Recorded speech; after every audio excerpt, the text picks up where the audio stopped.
Welcome to History Teller YT, where lost civilizations rise again, through stories carved in stone, whispered by jungles, and carried across centuries. Today, we embark on a journey into one of humanity's greatest wonders, a world of gods and kings, warriors and monks, engineers and dreamers. A world where ambition touched the heavens and faith reshaped the earth. This is the story of the Khmer Empire, the kingdom that built the impossible. In this epic tale, you will travel to a land where colossal temples rose like mountains, where rivers obeyed human command, and where entire cities bloomed in the heart of the jungle. You will witness Angkor Wat, the largest religious monument ever built, shining under the sunrise like a gateway to another world. You will walk through the smiling faces of Bayon, hear the chants of monks echoing through Prohm's roots, and feel the pulse of a civilization whose creativity knew no limits. But this is not just a story of glory. It is a story of endurance, of how the Khmer mastered water, fought mighty rivals, survived droughts, wars, invasions, and still kept their culture alive. You will uncover ancient mysteries buried beneath the forest, untold legends passed down by villagers, and engineering secrets that scientists are still trying to understand. If you want to feel history, not just hear it, if you want to see how a civilization can rise, fall, and rise again, if you want to explore a world where myth blends with science and temples become cosmic machines, then stay with us. Because today, History Teller YT brings you the full, breathtaking journey of the Khmer Empire. A story so grand, so powerful, and so alive, that once you enter Angkor, you may never look at history the same way again. Let's begin. Long before the monumental spires of Angkor Wat pierced the Cambodian skyline, the region was a vast mosaic of riverine settlements, fertile basins, and powerful chiefdoms. This land, cradled by the lower Mekong River, was blessed with seasonal floods that deposited nutrient-rich silt, creating an environment ideal for rice cultivation. Early communities settled along these waterways, living in stilted homes surrounded by expansive rice paddies. Although these small societies lacked the monumental architecture that would later define the Khmer Empire, they were already developing sophisticated social structures, trade networks, and spiritual worldviews that would eventually contribute to the rise of a unified kingdom. These early inhabitants maintained connections with Indian traders and maritime travelers who journeyed through the region. It was through these interactions that Cambodia first encountered Indian religious concepts, political models, and writing systems. Local leaders began adopting Sanskrit titles, religious rituals, and Indian cosmological ideas as tools that reinforced their political legitimacy. This process, often called Indianization, did not replace local traditions, but blended with them in a uniquely Khmer way. Over centuries, this fusion produced a culture that revered mountain spirits, rice deities, and ancestors, while simultaneously embracing Hindu gods such as Shiva and Vishnu. Archaeological evidence from the region reveals that early Cambodian societies were already experimenting with water control systems.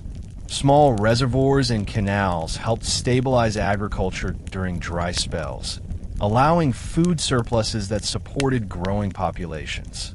These early engineering achievements would later evolve into the massive hydraulic networks that defined the empire at Angkor. Though still far from the grandeur of later centuries, the foundations were set. A people skilled in agriculture, deeply spiritual, and open to cultural exchange. By the end of the first millennium BCE, these once-isolated communities formed more complex chiefdoms. Leaders competed for territory and influence, while trade routes linked them to broader networks stretching across Southeast Asia. This gradual consolidation of power laid the groundwork for the emergence of the earliest known Cambodian polity, Funan, a maritime-oriented state that dominated coastal regions.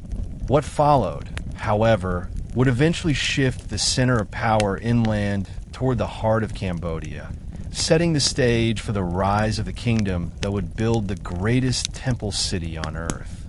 The earliest documented kingdom in the region, Funan, 1st to 6th century CE, flourished through trade. Its harbors welcomed merchants from India and China, creating a vibrant cultural crossroads. Funan's rulers adopted Indian court rituals, statecraft, and religious practices, strengthening political authority and establishing early forms of centralized governance. Although Funan left behind few monumental structures, Chinese chronicles describe an advanced society with bureaucratic organization and extensive irrigation systems. By the 6th century, Funan began to weaken. Inland groups, particularly the Chenla tribes, grew increasingly powerful. Unlike the maritime Funan, Chenla developed in the interior, along the Mekong and Tonlé Sap regions, areas better suited for agriculture. As Chenla expanded, the center of political gravity shifted from coastal trade to agrarian control.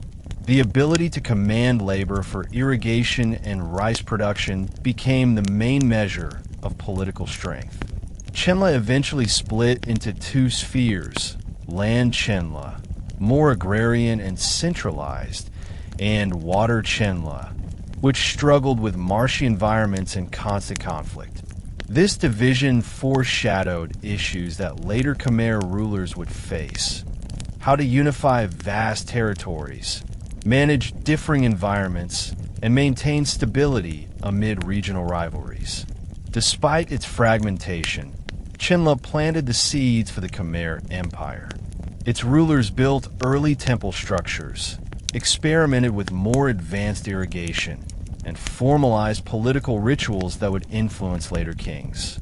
Most importantly, Chenla introduced the idea of a Devaraja, the god king, whose rule was divinely sanctioned. This concept became a cornerstone of Khmer political ideology.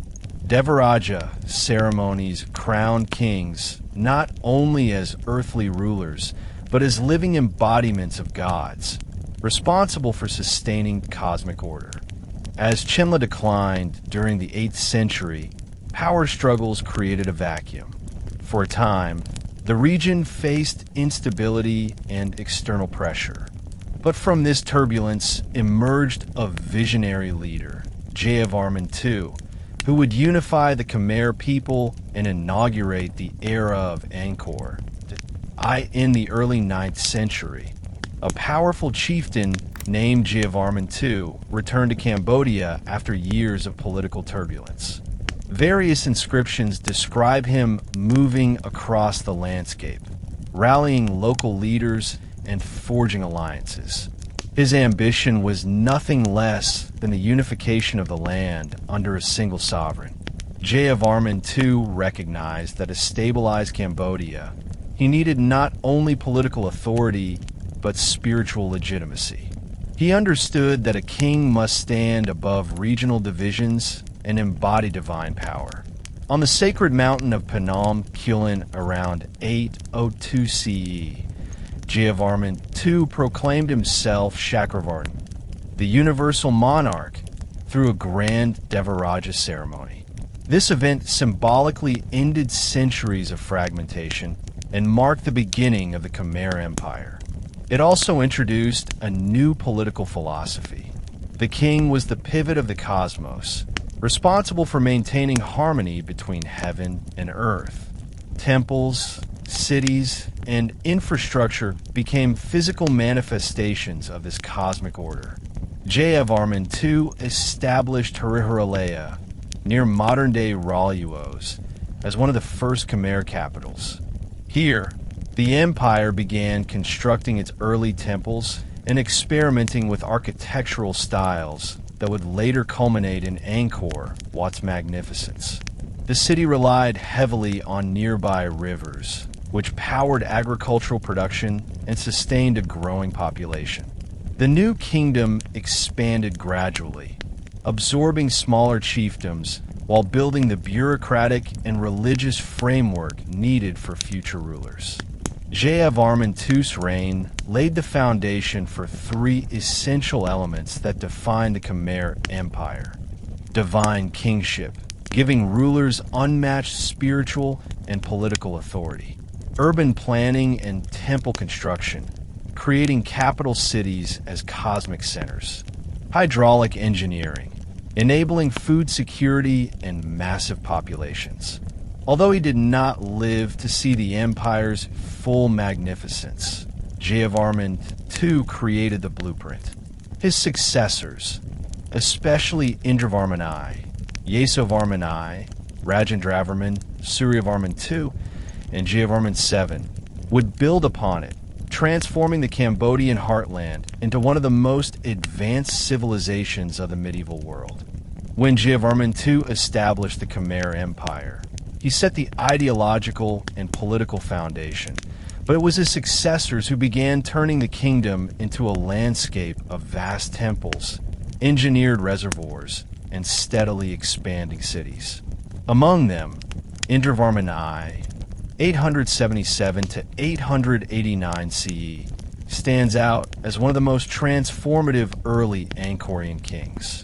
His reign marked the true beginning of the empire's architectural ambition and hydraulic mastery, two pillars that allowed the Khmer civilization to dominate mainland Southeast Asia for centuries.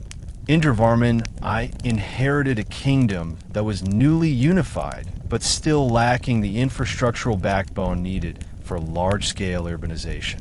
Recognizing this, he focused on construction projects that strengthened both the spiritual legitimacy of the monarchy and the kingdom's agricultural stability.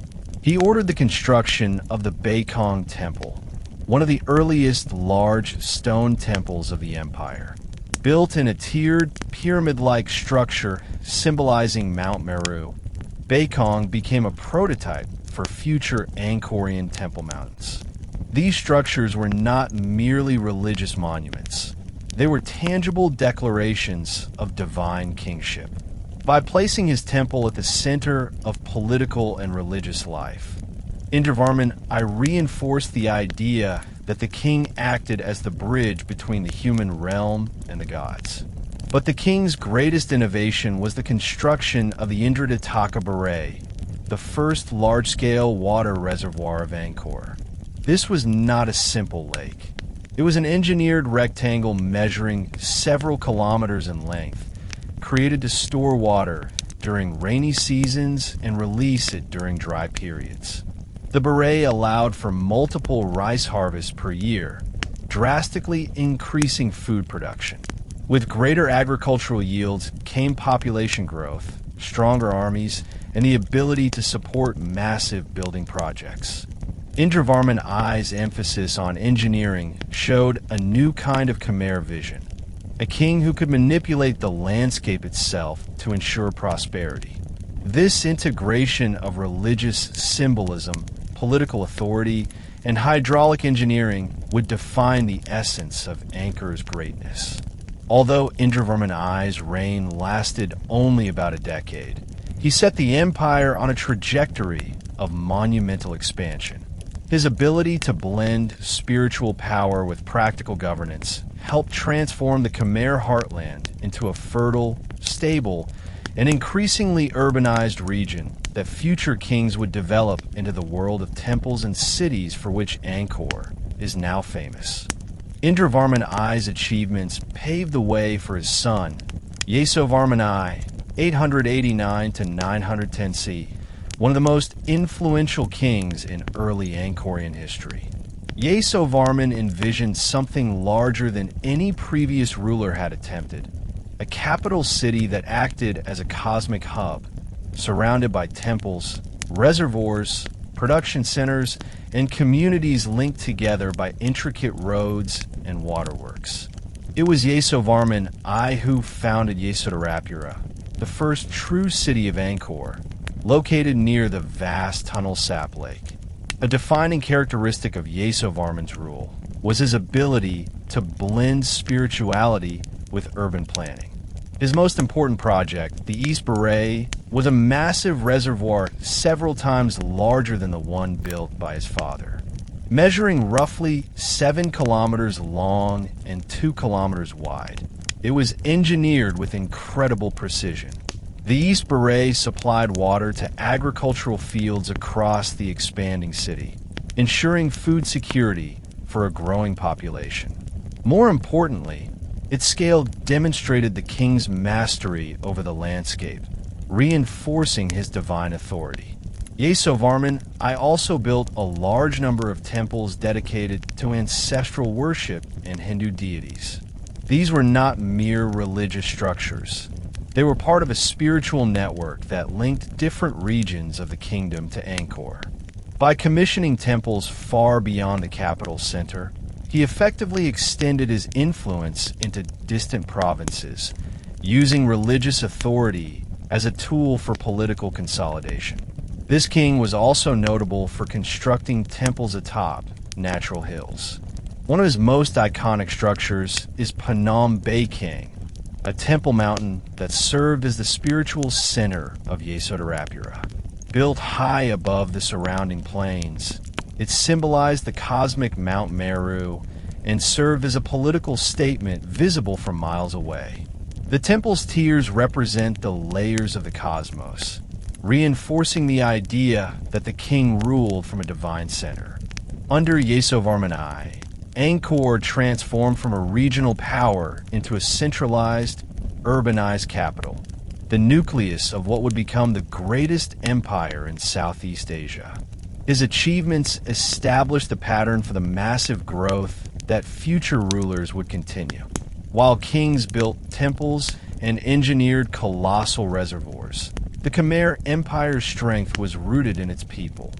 Farmers, artisans, laborers, priests, soldiers, and traders who sustained daily life beneath the rising towers of Angkor. Understanding this society reveals how the empire functioned and how monumental achievements were made possible. The vast majority of Angkor's population were rice farmers. The success of the empire's hydraulic engineering allowed them to grow rice in abundance, often producing multiple harvests per year. Villages consisted of stilted wooden houses built along canals and rice paddies. Families lived communally, with several generations sharing labor and responsibilities. Seasonal rhythms shaped their lives, planting, tending, harvesting, and participating in religious festivals. Labor mobilization was a defining feature of Angkorian society. When kings undertook monumental projects, temples, reservoirs, bridges, or highways, tens of thousands of workers were mobilized. These were not slaves in the typical sense, but subjects fulfilling labor obligations to the state. Skilled artisans specialized in stone carving, bronze casting, and sculpture. Their mastery created the iconic bas-reliefs and divine statues that still astonish visitors today. Religion shaped every aspect of Khmer life. Hinduism dominated early Angkor, especially the worship of Shiva and Vishnu, but local animist traditions remained deeply influential. Villagers believed in protective spirits of the land, water, and rice fields. Ancestral worship was widespread, linking families spiritually to their lineage. Priests performed rituals for prosperity, rain, fertility, and protection, ensuring harmony between the physical and spiritual worlds. Trade also flourished. Although Angkor was primarily inland, its rivers connected it to regional trade routes.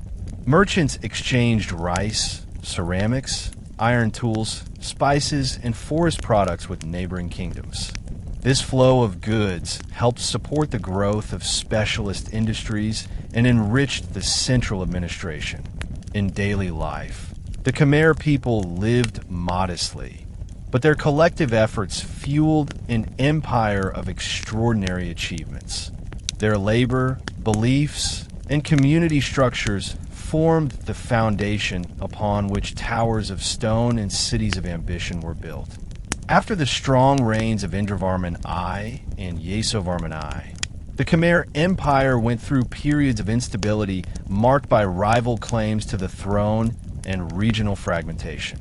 However, the mid-10th century brought a resurgence of political strength under Rajendravarman II, 944 to 968 CE. His reign is often viewed as the beginning of Angkor's middle period, a time of reorganization and renewed ambition that paved the way for the empire's zenith. Rajendravarman II ascended the throne with a clear vision to restore centralized power and revive Angkor's monumental tradition. One of his earliest actions was to reaffirm Angkor as the kingdom's spiritual and administrative center. He initiated major temple construction projects, including Pre Rup, a grand temple mountain dedicated to Shiva. Pre Rup's architectural style marked an evolution in Khmer aesthetics. Built from laterite and sandstone, the temple was designed with sharp angular lines, steep staircases, and a vertical emphasis that symbolized the ascent to the heavens. Its reddish tones, especially at sunrise and sunset, created a glowing effect that added to its sacred aura. He also commissioned East Mebane, a temple that originally stood on an island in the middle of the East Baray. The structure's placement emphasized the link between divine kingship and hydraulic engineering. By situating a temple in the center of a vast reservoir, Rajendravarman II symbolically united spiritual order and agricultural prosperity. This fusion reinforced the belief that the king maintained cosmic balance through both religious devotion and the management of water. Beyond architecture, Rajendravarman II strengthened the administrative network of the empire. Inscriptions from his reign reveal a detailed understanding of land use, taxation, labor distribution, and temple maintenance. He reaffirmed the importance of provincial temples, assigning them roles in agricultural production and local governance. This system helped stabilize far-reaching territories and ensure that the capital remained the ultimate seat of power. Rajendravarman II also oversaw improvements in Angkor's communication networks. Roads connecting the capital to distant provinces were repaired and expanded, facilitating trade and troop movement. These routes were often lined with bridges, rest houses, and shrines that provided both practical and spiritual support to travelers. His reign marked a crucial pivot in Khmer history. It was a period of renewed confidence, architectural experimentation, and strategic consolidation. By the time Rajendravarman II passed away, Angkor was once again thriving, strong enough to support even bolder visions that future kings would realize. Among them was his successor, Jayavarman I, who would refine artistic traditions and prepare the empire for its golden age.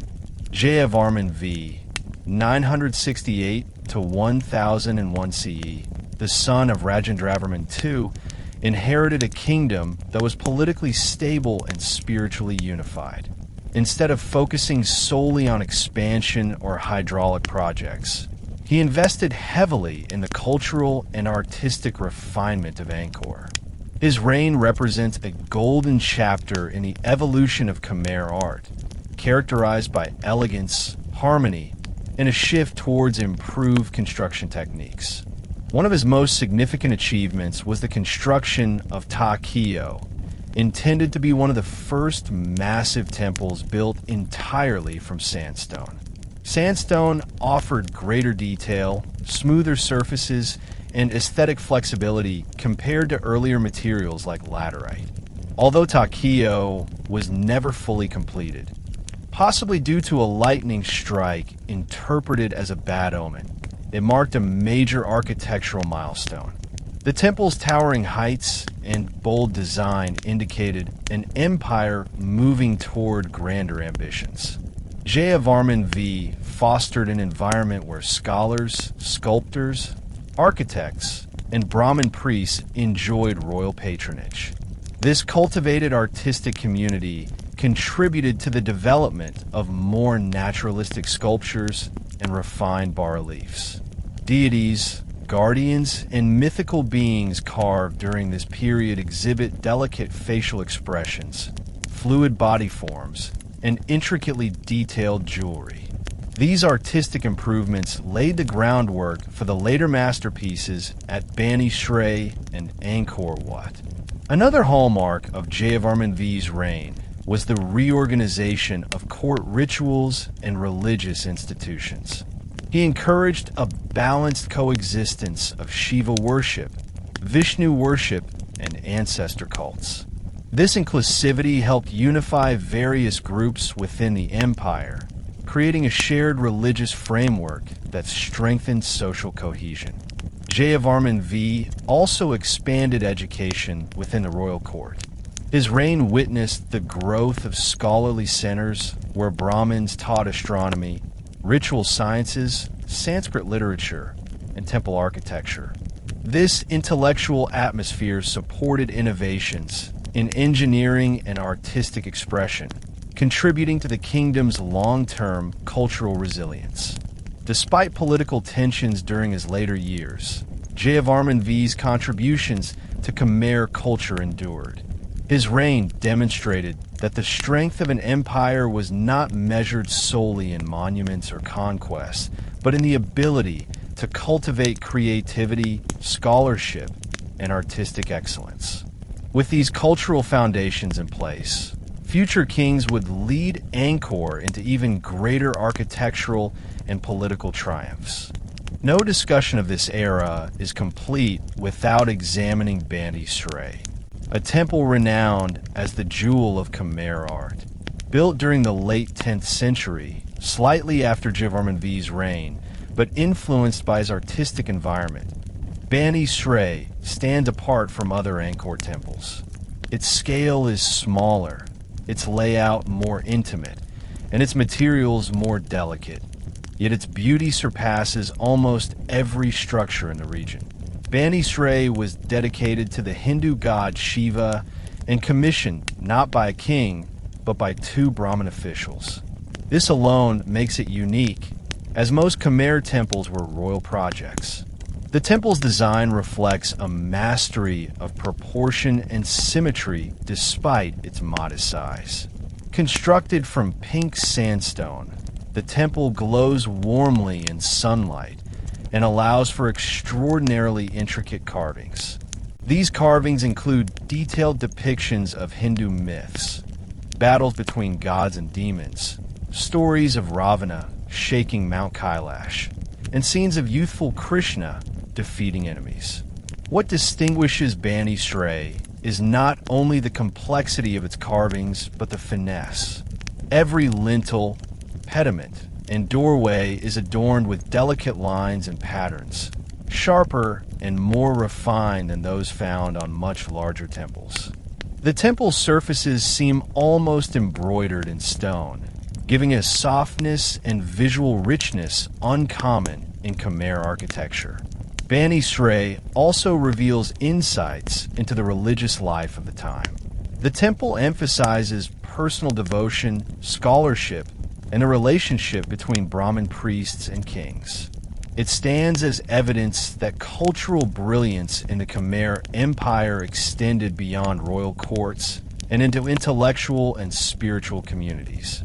The preservation of Bani Sray is remarkable.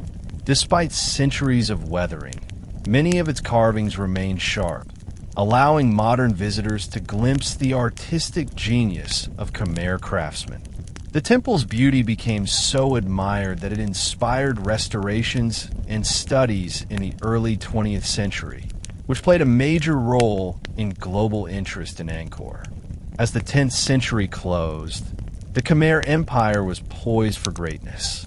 The groundwork had been laid: political stability, artistic refinement, expanding engineering expertise, and a thriving cultural identity. The next rulers would build upon this foundation, leading the empire into its most iconic era. By the early 11th century, the Khmer Empire found itself increasingly unstable. After the cultural flourishing under Jayavarman I, the throne had become the prize of rival factions, cousins, regional chiefs, and military commanders vying for dominance. This period of chaos created a dangerous power vacuum, one that could have shattered the growing empire. But from the periphery of Angkor emerged a formidable and ambitious leader who would change the course of Khmer history: Suryavarman I. Unlike many of his predecessors, Suryavarman I was not born into the dominant royal line of Angkor. His origins are still debated by historians. Some inscriptions suggest he may have come from a rival branch of the royal family.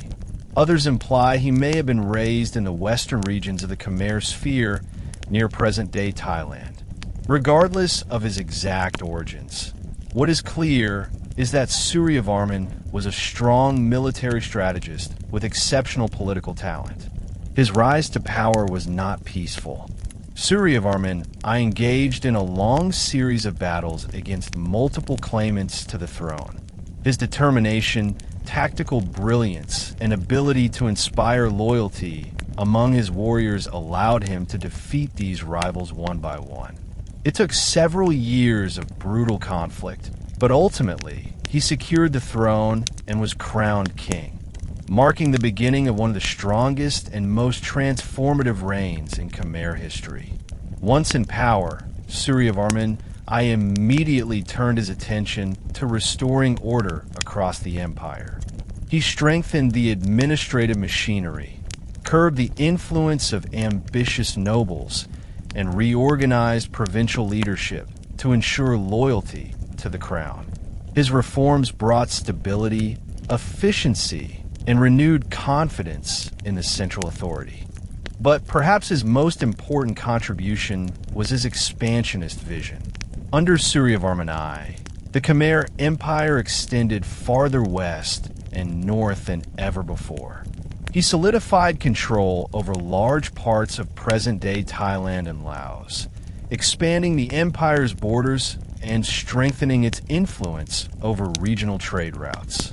Yet his reign was not defined solely by warfare. Suryavarman I also had a keen interest in religion and architecture. He supported both Hinduism and Buddhism, ensuring peaceful coexistence and strengthening unity among his subjects. His ability to balance these traditions created a religious harmony that would later shape Angkor's spiritual identity. By the end of his reign, Suryavarman I had transformed a fractured kingdom into a stable and expanding empire. He laid the groundwork for the monumental achievements that would follow, earning a lasting legacy as one of Angkor's most capable kings. Suryavarman I's reign was not only marked by political consolidation, but also by revolutionary administrative and architectural reforms that strengthened the empire from within. His leadership brought a new level of organization to the Khmer bureaucracy, making it more structured, centralized, and efficient, qualities necessary for sustaining an empire of Angkor's size. One of his most influential administrative achievements was the creation of a territorial cadastre, a system used to document land ownership and taxation. This helped resolve long-standing disputes between temple estates, nobles, and villages over agricultural territory. By formally recording land boundaries, Suryavarman I reinforced royal authority and ensured that resources were allocated fairly and efficiently.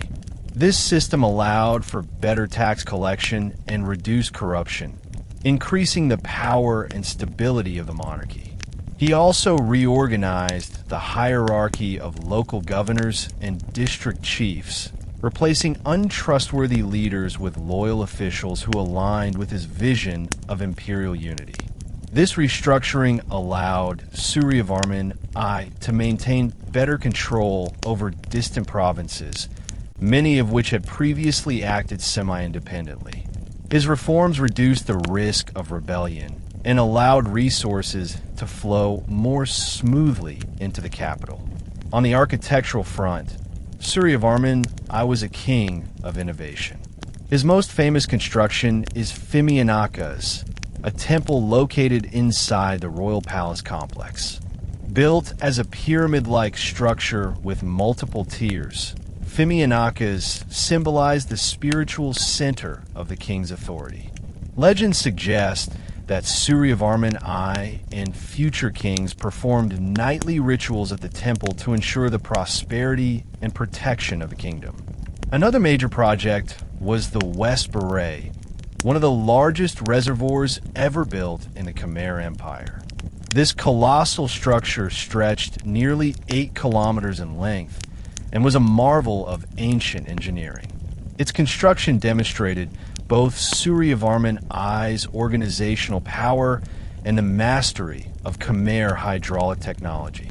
The reservoir helped regulate water supply across Angkor, making rice cultivation more predictable and supporting population growth.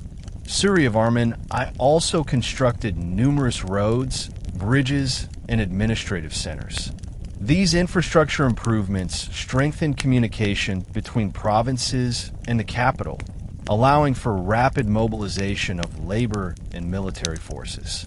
This network contributed significantly to Angkor's ability to project power across Southeast Asia. In all these reforms, administrative, architectural, and infrastructural, Suryavarman I demonstrated exceptional foresight. He understood that a strong empire needed more than a powerful army. It needed efficient organization, technological innovation, and cultural unity. His reign set the stage for the monumental achievements of kings like Suryavarman II and Jayavarman II, whose legacies would define the empire's golden age. While Suryavarman I reshaped the political landscape and expanded the empire's boundaries, the lives of common people continued to form the backbone of Khmer society.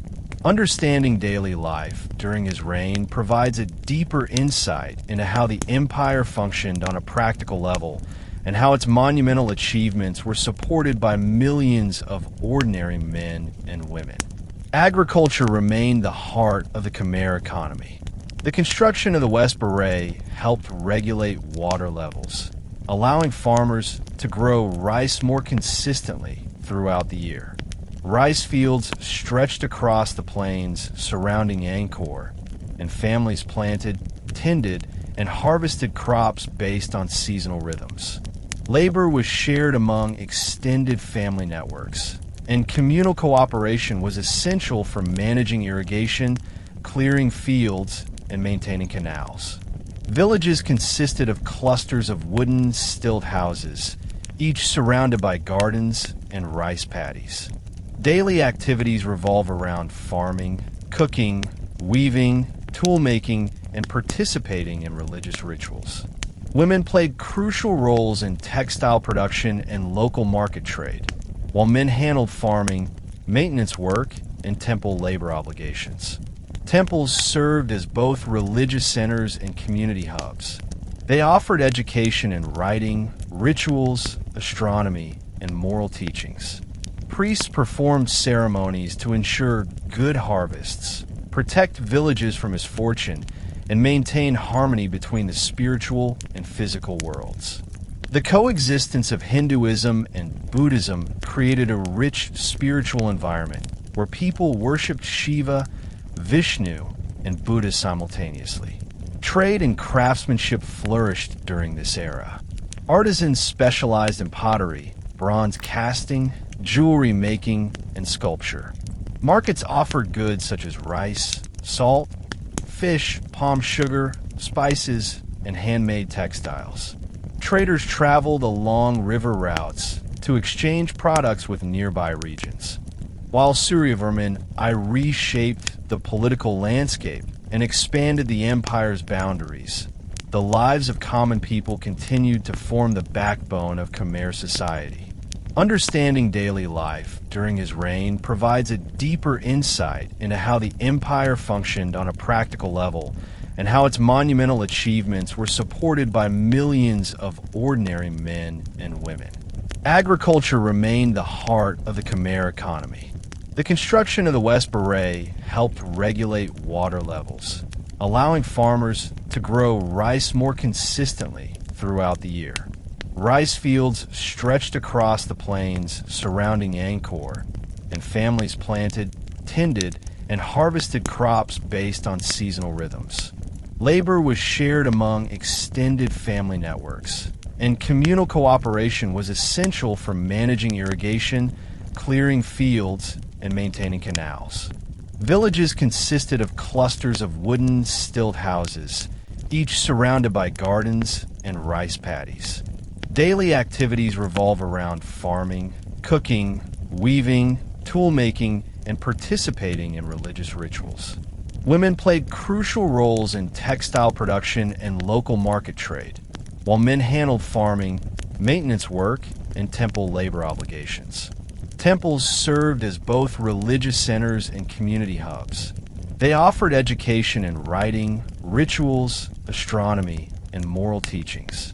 Priests performed ceremonies to ensure good harvests, protect villages from misfortune, and maintain harmony between the spiritual and physical worlds. The coexistence of Hinduism and Buddhism created a rich spiritual environment where people worshipped Shiva, Vishnu, and Buddha simultaneously. Trade and craftsmanship flourished during this era. Artisans specialized in pottery, bronze casting, jewelry making, and sculpture. Markets offered goods such as rice, salt, fish, palm sugar, spices, and handmade textiles. Traders traveled along river routes to exchange products with nearby regions. Social hierarchy was well defined. At the top stood the king and his court, followed by nobles, priests, military leaders, and administrators. Artisans, farmers, and laborers made up the majority of the population. Although society was hierarchical, mobility was possible through military service, religious scholarship, or skilled craftsmanship. Despite the rigid structure, the overall quality of life benefited from the stability that Suryavarman I restored. His reforms helped reduce conflict, increased agricultural productivity, and improved infrastructure, all of which allowed common people to live with relative security and prosperity. As the 12th century dawned, the Khmer Empire stood strong from the reforms of Suryavarman I, but the throne again became the center of intense rivalry. It was during this turbulent environment that Suryavarman II emerged, a ruler whose name would become forever linked to one of the greatest architectural wonders on earth, Angkor Wat. His rise was anything but peaceful. Like his predecessor, he had to claim the throne through force, defeating a rival king in battle and establishing himself as the legitimate ruler. What followed was a reign marked by ambition, discipline, and a monumental vision that would shape Cambodia's identity for centuries. Suryavarman II understood the power of symbolism. His rule was defined by the idea that a king must not only govern, but also project divine authority. Guided by this philosophy, he launched military campaigns to expand Khmer influence in modern Thailand, Laos, and Vietnam. These operations served two purposes: securing trade routes and displaying the strength of his mandala, the political sphere radiating outward from Angkor. His victories strengthened the empire's frontiers and brought wealth in the form of tribute, resources, and labor. But Suryavarman II was not only a warrior king. He was a spiritual visionary. He was devoted to Vishnu, unlike many of his predecessors who more commonly worshipped Shiva. This religious shift influenced the artistic and architectural direction of his reign. Vishnu, the preserver of cosmic order, represented stability, balance, and universal rule, qualities Suryavarman II wished to embody. To proclaim this spiritual identity, he envisioned a temple so grand, so symbolically powerful, that it would unify heaven and earth under his sovereignty. This vision took form as Angkor Wat, the crown jewel of Khmer civilization. Its construction began around the 1120s, requiring thousands of laborers, architects, priests, stonemasons, and artists. The temple was designed not just as a place of worship, but as a cosmic map reflecting the universe itself. Every corridor, tower, and carving served a symbolic purpose. The entire complex was aligned with celestial movements, illustrating the king's understanding of astronomy and his desire to align his rule with cosmic order. Suryavarman II's reign also strengthened diplomacy. Records from China describe him as a ruler who sent impressive ambassadors bearing gifts of ivory, precious metals, and exotic animals. These envoys portrayed the Khmer Empire as powerful, sophisticated, and spiritually advanced. By maintaining diplomatic ties, Suryavarman II reinforced Angkor's place within the international community of Asia. Through conquest, diplomacy, architecture, and spiritual devotion, Suryavarman II forged a legacy unmatched by any other Khmer ruler. His reign set the stage for the empire's most iconic creation, a temple built not only of stone, but of dreams reaching toward eternity. The construction of Angkor, what is one of the most extraordinary engineering achievements of the ancient world. Spanning over 400 acres, it remains the largest religious monument on Earth, a testament to the vision and determination of King Suryavarman II. But behind its grandeur lies a story of meticulous planning, precise engineering, and devotion to cosmic symbolism. The temple was built using sandstone blocks transported from the Kulin Mountains, located more than 50 kilometers away.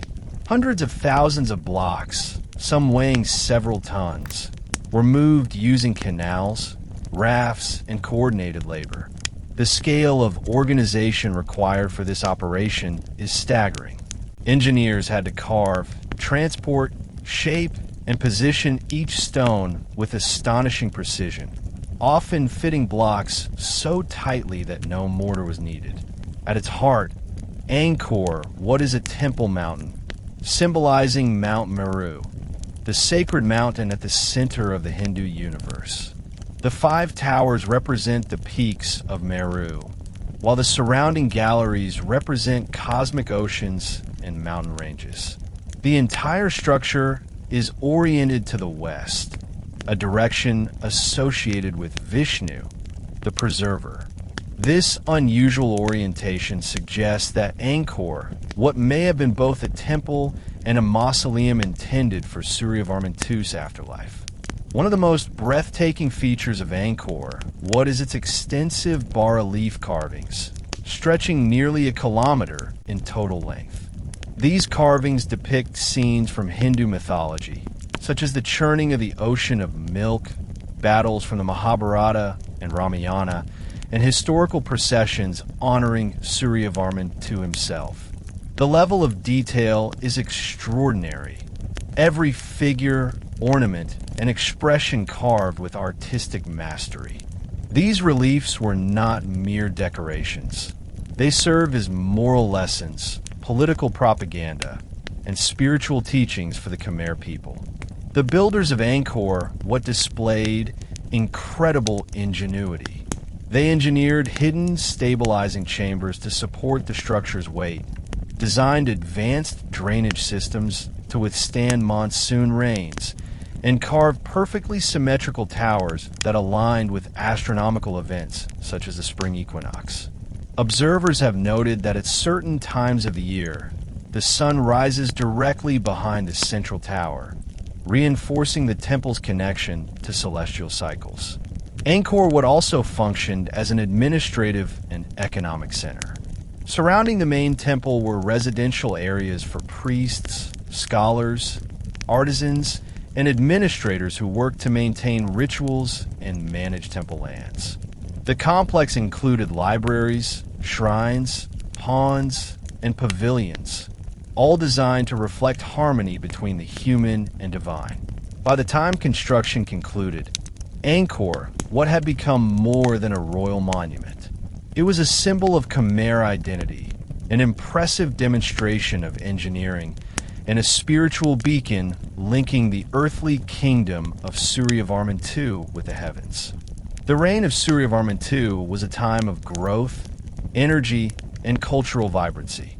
With the construction of Angkor Wat attracting thousands of workers, priests, and artisans, the surrounding region transformed into a bustling hub of daily life. Understanding what everyday existence looked like during this period reveals how deeply the temple influenced Khmer society. Villages near Angkor Wat expanded rapidly as workers settled nearby to participate in the construction effort. These communities consisted primarily of wooden houses raised on stilts, clustered along canals and reservoirs. Families often included parents, children, grandparents, and extended relatives living under one roof. Life was communal. People worked together to farm, build, cook, fish, and trade goods. Agriculture remained central to survival. The vast irrigation network inherited from earlier kings allowed farmers to cultivate rice year-round. Buffaloes plowed the fields, children helped tend young rice shoots, and women performed crucial roles in harvesting, weaving, and managing household economies. Seasonal festivals celebrated planting and harvest cycles, ensuring that spiritual rituals aligned with agricultural needs.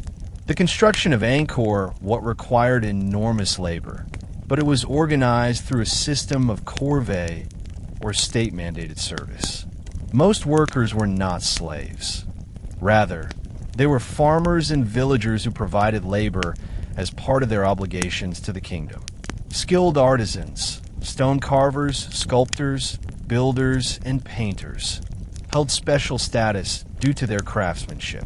Their work adorned the temple with divine imagery that still astonishes visitors today. Religious life flourished during this era. Priests performed rituals daily, offering prayers, incense, flowers, and sacred water to Vishnu. People visited local shrines to seek blessings for health, fertility, and protection. Astrology played an important role in decision-making, influencing everything from construction schedules to royal ceremonies. Trade also grew significantly. Merchants traveled through Angkor's extensive road network, exchanging rice, pottery, iron tools, textiles, palm wine, spices, and forest products. Foreign traders from China, India, and neighboring Southeast Asian kingdoms visited Angkor, drawn by its wealth and cultural prestige. Despite its rigid hierarchy, Khmer society during Suryavarman II's time enjoyed relative prosperity. Infrastructure expanded, food production increased, and the empire's political stability allowed culture and religion to flourish.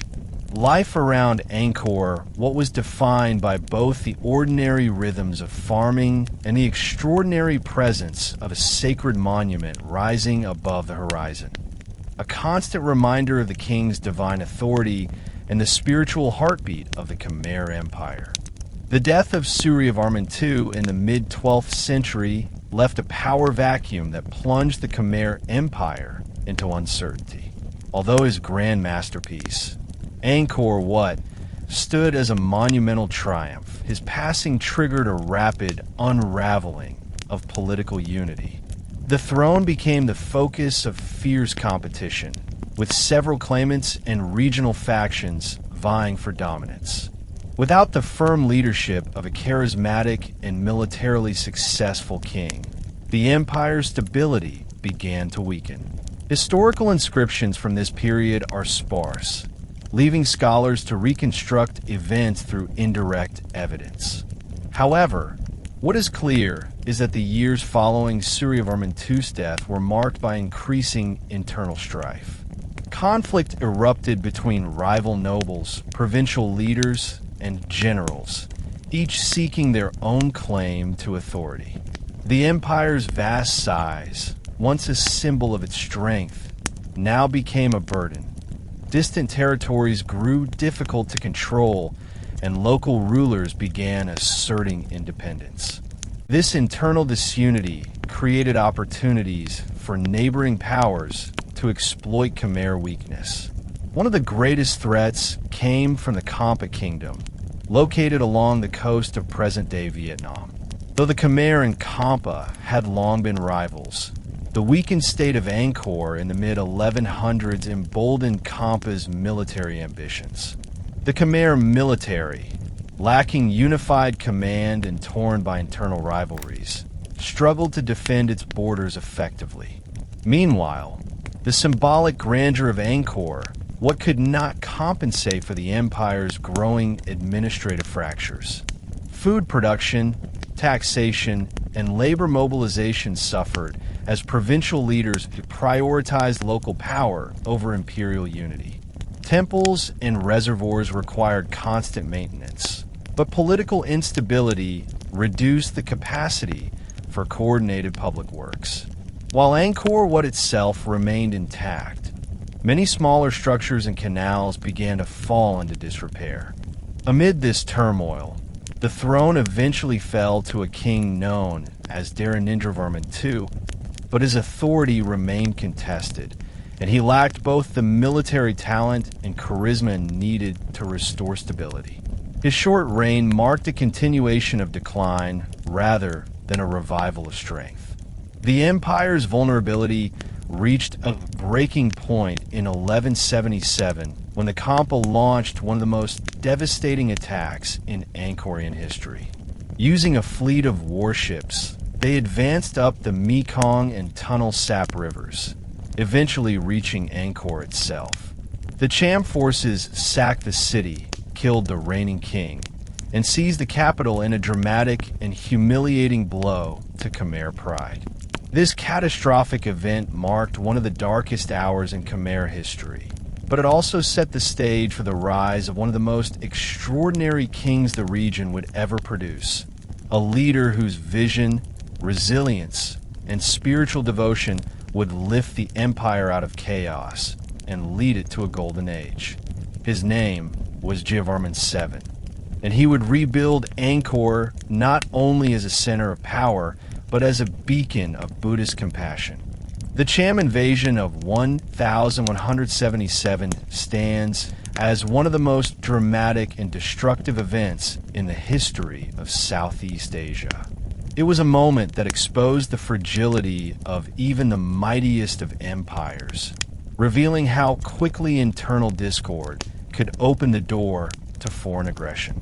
For the Khmer Empire, the attack was not simply a military defeat.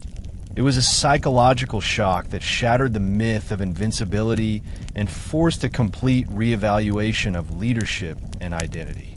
The invasion was brilliantly executed by the Kampa, who took advantage of the Khmer Empire's political disarray. They built a fleet of fast, maneuverable warships and navigated the Mekong River system with precision, catching Khmer defenses by surprise. These ships carried warriors armed with spears, bows, and swords, prepared for swift and devastating strikes. The Kampa traveled northward through the Mekong Delta, advanced along the Tonlé Sap River, and reached the Tonlé Sap Lake, a strategic waterway connecting to the heart of Angkor. From there, they launched a bold assault on the capital itself. Khmer naval defenses, weakened by disorganization, failed to repel the attack. The Cham forces penetrated deep into the city, triggering chaos and destruction.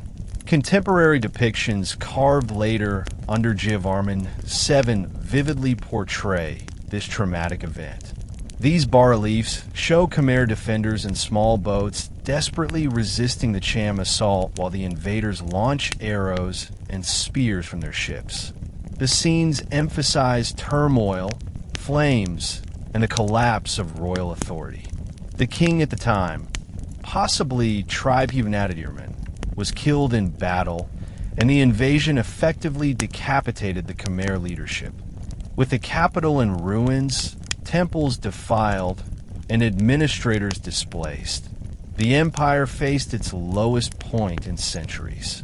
The Khampa established control over parts of Angkor, plundering resources and further destabilizing the political order. Inscriptions from later reigns depict this invasion as a moment of utter humiliation, a karmic reversal of the Khmer's earlier conquests. Yet even in this devastation, seeds of renewal were planted. Members of the royal family and loyal generals fled into the forests and remote provinces, regrouping and planning resistance. Among them was Jayavarman II, a prince who had long lived away from the center of power. The crisis awakened in him a sense of duty and destiny. Driven by a combination of Buddhist principles and personal determination, he mobilized an army and launched a counterassault that would ultimately liberate Angkor. The Cham invasion was catastrophic, but it also purified the empire by exposing its weaknesses. From this collapse would rise a king who sought not only to restore the empire's power, but to heal its soul. Out of the ashes of defeat emerged a leader whose reign would become one of the most celebrated in Khmer history, Jayavarman II. His rise was extraordinary, not just because he saved the empire, but because he reshaped it through a philosophy rooted in compassion, resilience, and Buddhist devotion. While many Khmer kings were remembered for architectural triumphs or military achievements, Jayavarman II was revered for uniting both ambition and empathy in a way unmatched by any other ruler. Jayavarman II was likely born into a noble family with royal connections, but he spent much of his early life away from the central court. Scholars believe he may have lived among the frontier provinces or even in the lands bordering Khampa.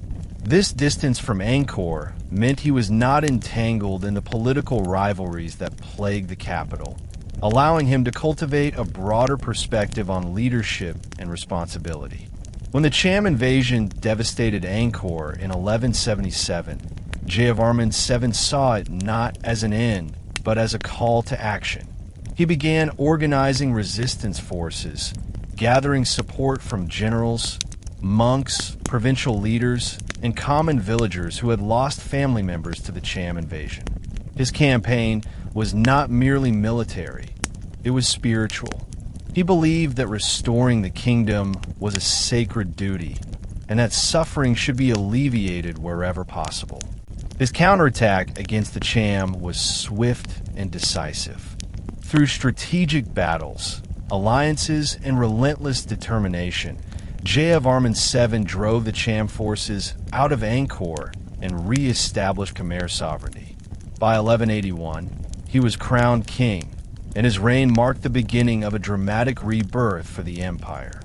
Unlike earlier kings who prioritized Hindu traditions, Jayavarman VII embraced Mahayana Buddhism, promoting ideals of compassion, wisdom, and care for all beings. Under his leadership, the Khmer Empire underwent a transformation unlike anything seen before.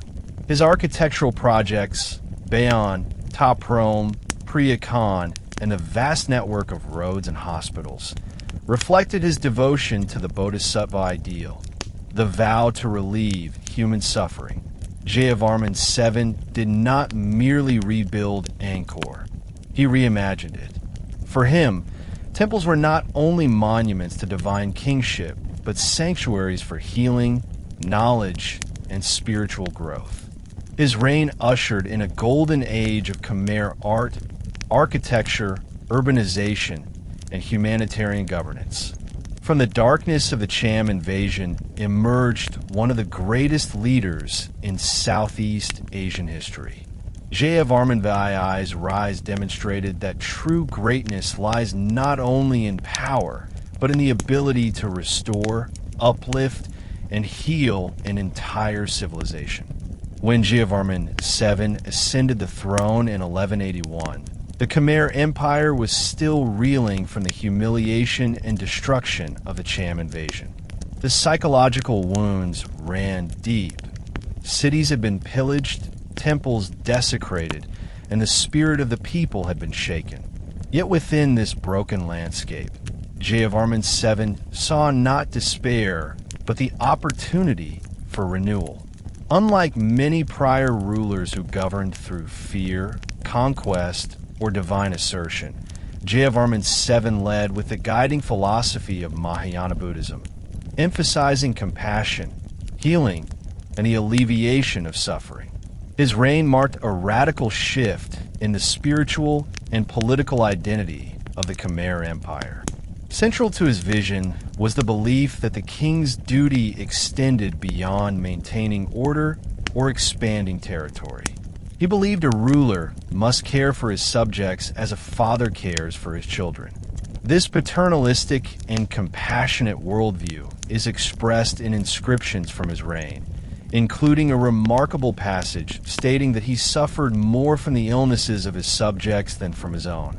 Such words were rare, perhaps unprecedented, in the ancient world, where rulers often portrayed themselves as invincible or divine. Jayavarman VII instead emphasized empathy and service. This philosophy shaped every decision he made. He began by rebuilding critical infrastructure destroyed during the invasion. Roads, bridges, and administrative centers needed for trade, transportation, and communication. But he went far beyond practical necessities. His reign launched an ambitious program of public welfare, creating a network of hospitals known as Aragiasalas throughout the empire. These facilities offered physical healing in a religious context, providing herbal medicines, massages, prayers, and spiritual care. For the ancient world, the extent and organization of these hospitals were extraordinary. Few empires of the time invested so heavily in public health. Education also flourished under his rule. Buddhist monasteries became centers of learning where monks taught writing, philosophy, ethics, astronomy, and medicine. Jayavarman VII encouraged the expansion of these institutions, believing that knowledge uplifted society and reinforced the spiritual foundations of the kingdom. Despite his compassion, Jayavarman VII was no passive ruler. He was a formidable military strategist who expelled the Cham invaders and secured border regions through decisive action. Yet his focus was never solely on conquest. It was on ensuring long-term stability, prosperity, and unity. He strengthened provincial governance, implemented administrative reforms, and revived the labor system needed to support monumental construction. Under his reign, the Khmer Empire entered a cultural and architectural golden age. Temples, roads, reservoirs, and entire cities were redesigned to reflect Buddhist cosmology and the king's spiritual ideals. Jayavarman VII turned Angkor into a landscape of compassion, order, and sacred symbolism. Through this transformative vision, he redefined kingship itself. At the center of Jayavarman I's reconstruction of Angkor rose one of the most iconic monuments in world history, the Bayon. Unlike previous temple mountains dedicated to Hindu gods, the Bayon served as a Buddhist sanctuary representing the cosmic universe through a distinctly Khmer interpretation of Mahayana philosophy. Its most striking feature, the enigmatic faces carved into its towers, makes it instantly recognizable and one of the most mysterious structures ever built. The Bayon served as the spiritual center of Angkor Thom, the new royal city constructed by Jayavarman II after the destruction inflicted by the Khampa. While earlier capitals symbolized divine kingship rooted in Hindu cosmology, Angkor Thom and the Bayon reflected a new vision, a capital aligned with Buddhist ideals of compassion and wisdom. The city walls, gates, temples, and causeways all expressed a spiritual narrative of protection, enlightenment, and universal balance. The Bayon's most fascinating element is the 216 massive stone faces carved on more than 50 towers. These serene, smiling faces, often called the Khmer smile, have been interpreted in various ways. Some historians believe they represent the Bodhisattva Avalokiteshvara, the embodiment of compassion.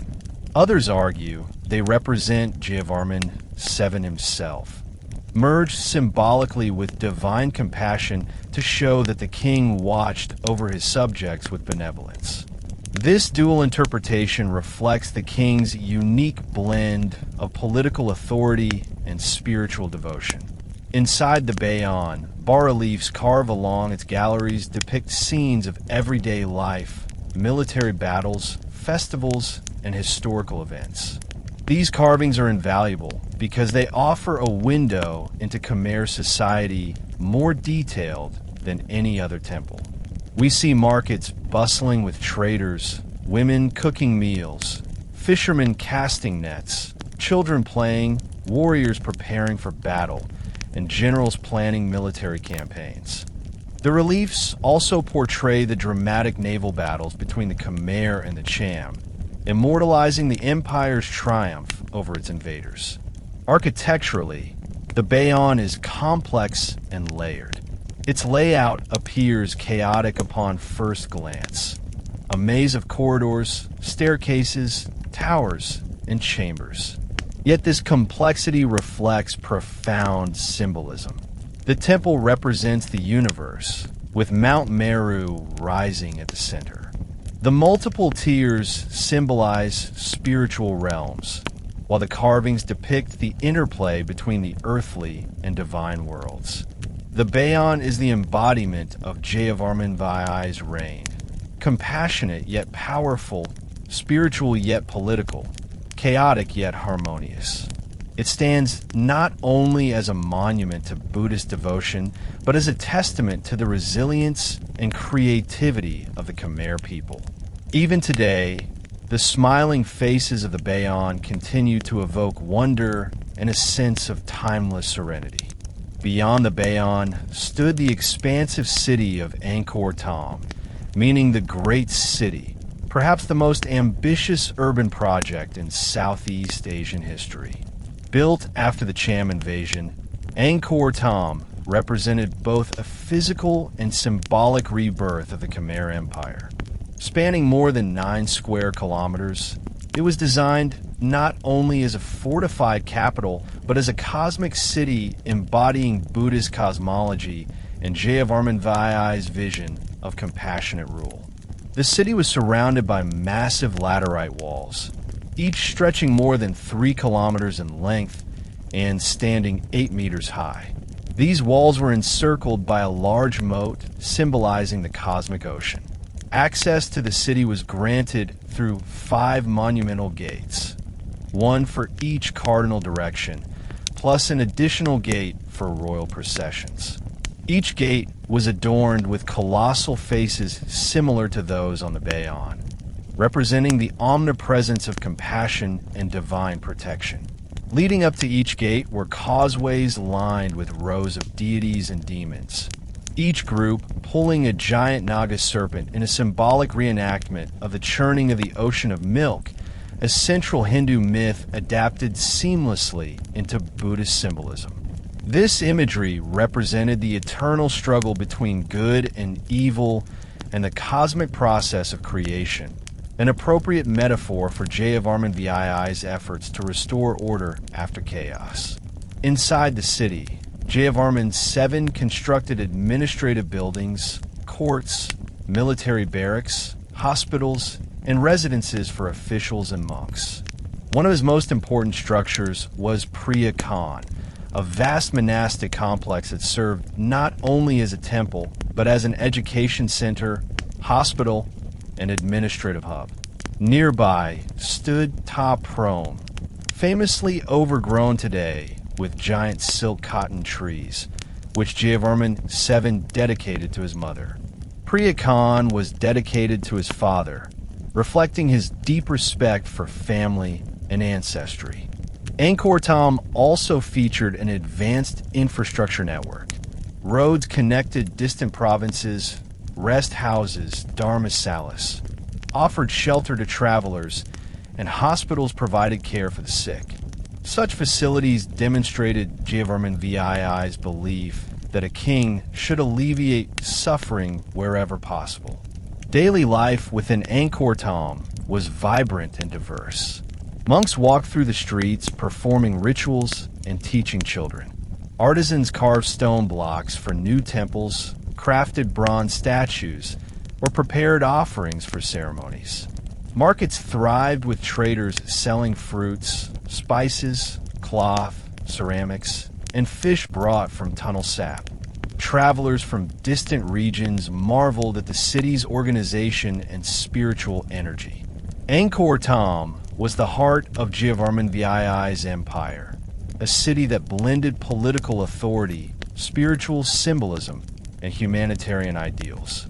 It represented the peak of Khmer urban planning, a living testament to the idea that a great city is not built merely from stone, but from the principles that guide its creation.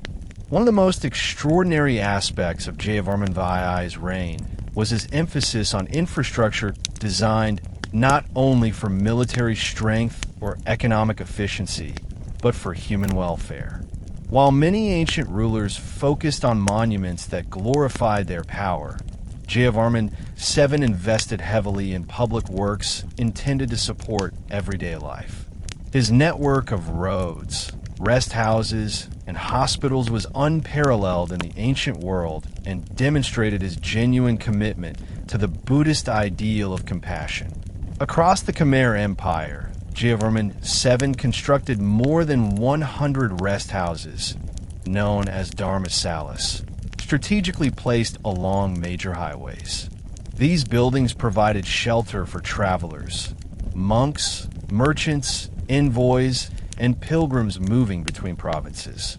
Each rest house was built in a similar style, featuring a rectangular hall with narrow windows, thick laterite walls, and a small shrine. The uniform architecture ensured that travelers always recognized them as sanctuaries of safety and hospitality. In an age where travel was often dangerous, these rest houses functioned like ancient inns, offering rest, warmth, and protection from monsoons or wild animals.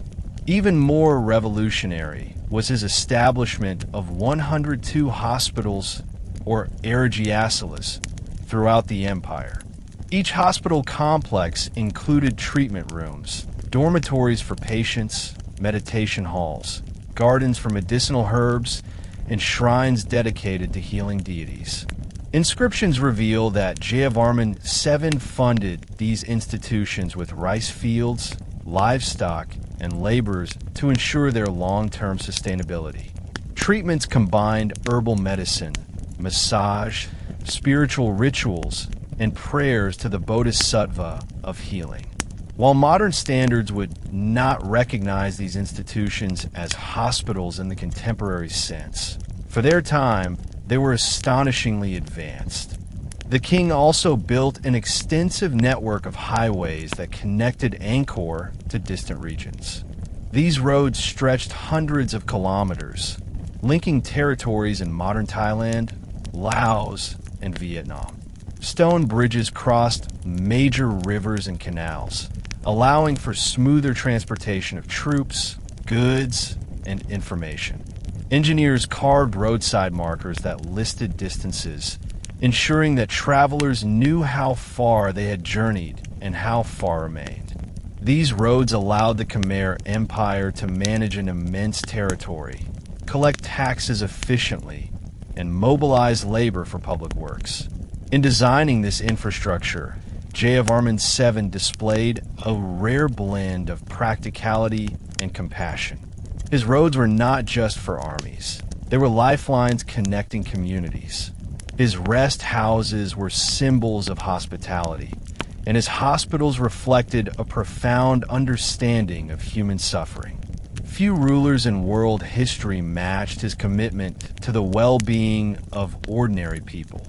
Through these projects, Jayavarman II transformed the Khmer Empire into a unified, interconnected, and compassionate civilization.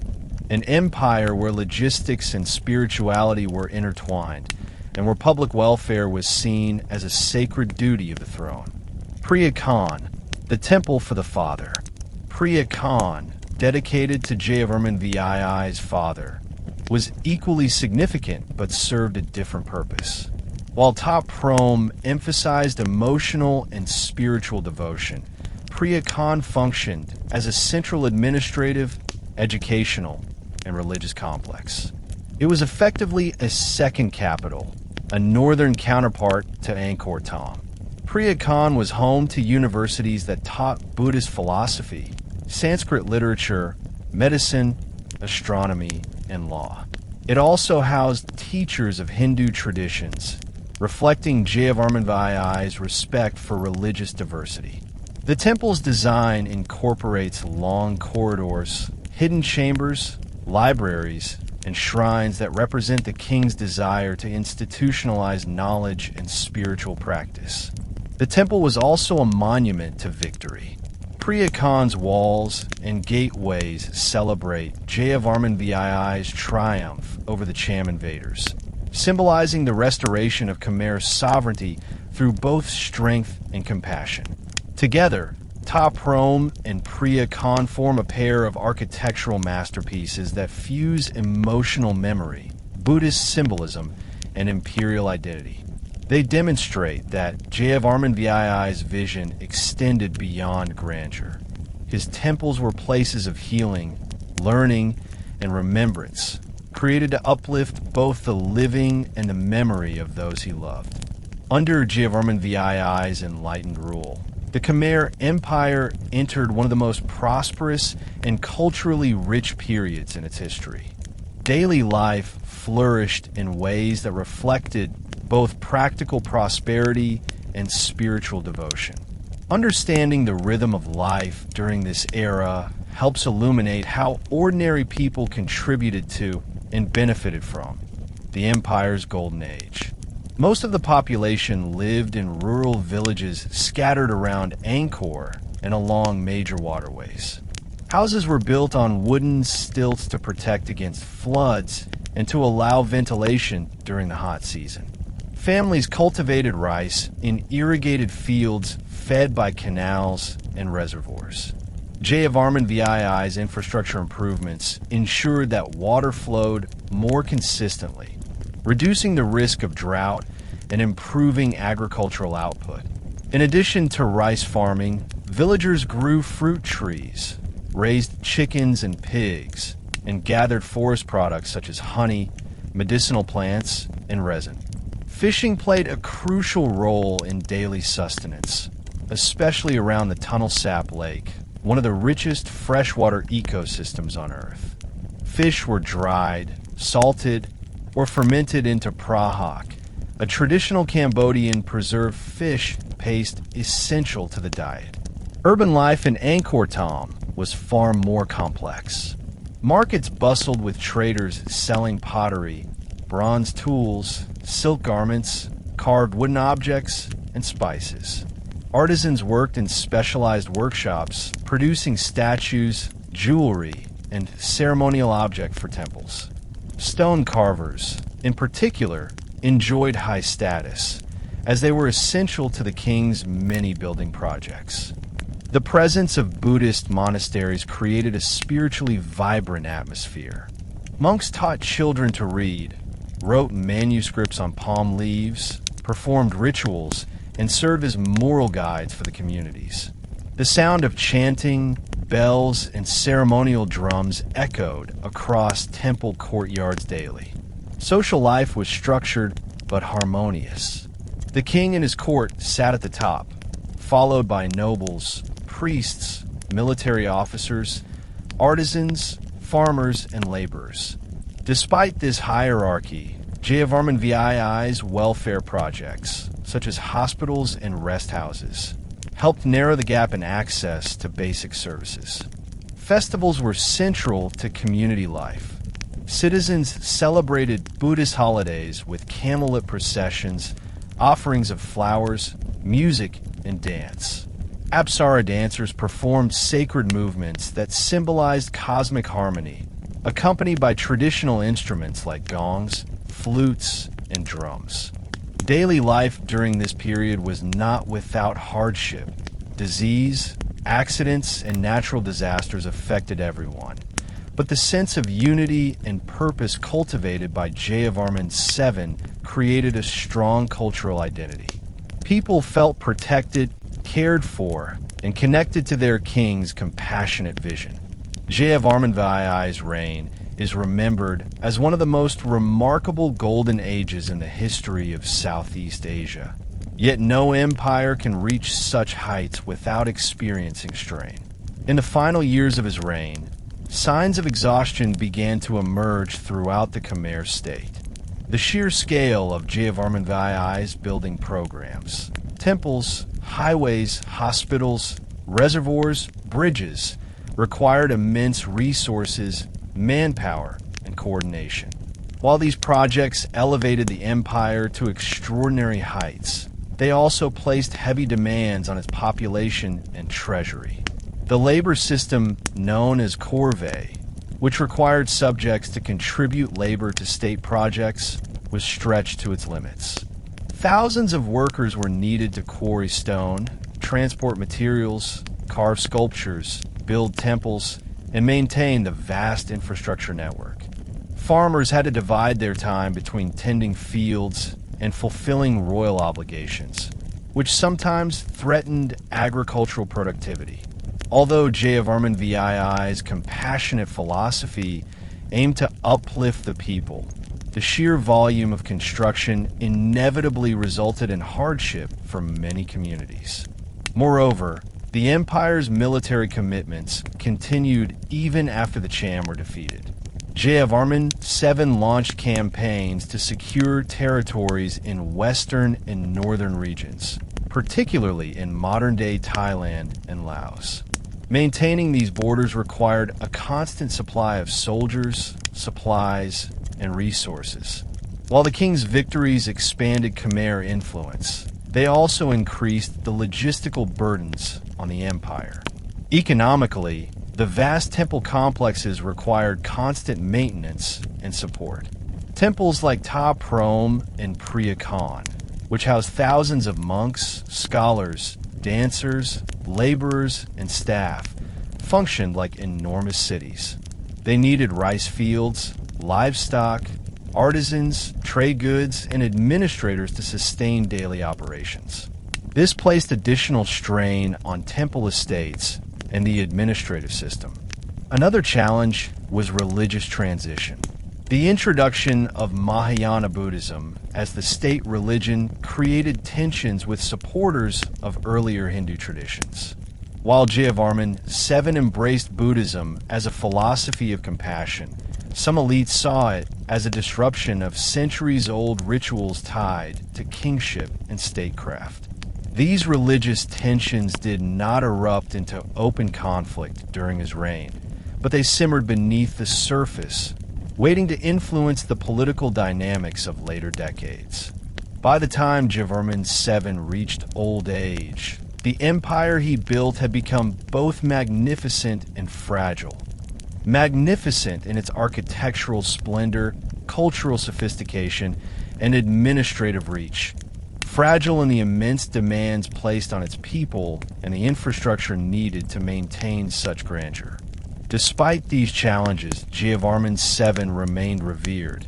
and his legacy continued to shape the identity of the Khmer Empire long after his passing. One of the most significant shifts in the post-Jayavarman II era was the gradual but powerful rise of Theravada Buddhism, a spiritual movement that transformed Khmer society from the 13th century onward.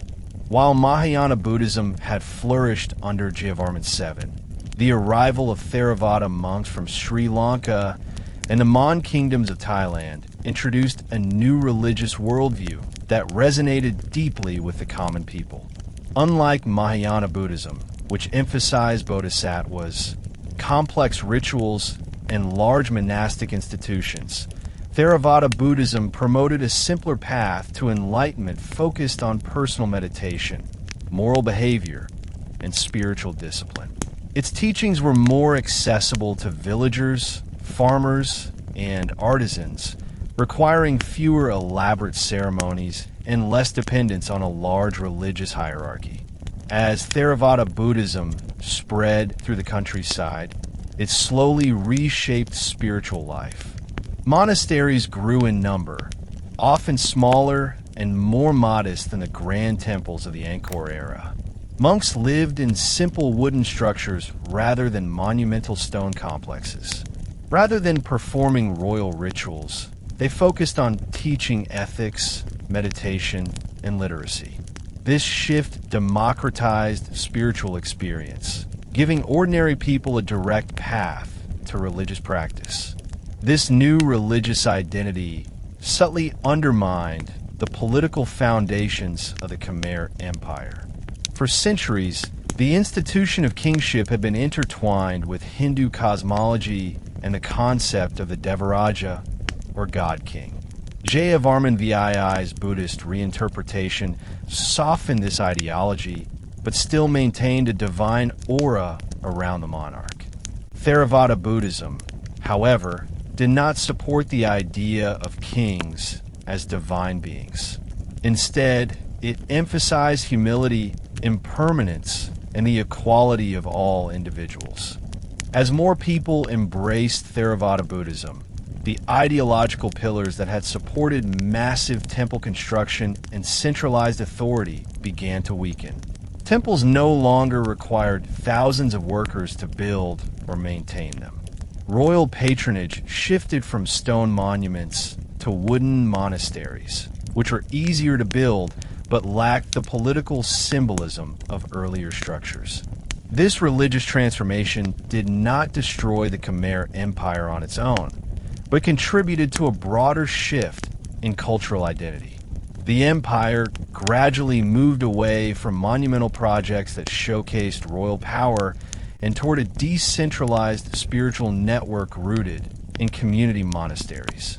Over time, this change in worldview made the empire less cohesive and less capable of sustaining the massive bureaucratic and hydraulic systems that defined its golden age. Theravada Buddhism did not end Khmer civilization, it reshaped it.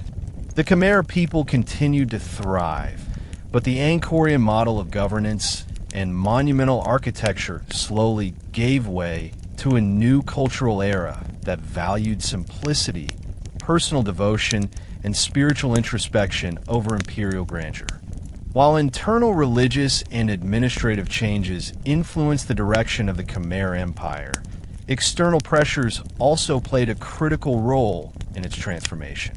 During the 13th and 14th centuries, the Thai kingdoms, particularly Sukhothai and later Ayutthaya, began rising to prominence in the region. Their emergence shifted the balance of power in mainland Southeast Asia and posed increasing challenges to Khmer dominance. The Thai people had long lived under Khmer influence, adopting elements of Khmer culture, writing systems, religious practices, and administrative structures. However, as Khmer's central authority weakened, the Thai states asserted their independence and developed powerful kingdoms of their own.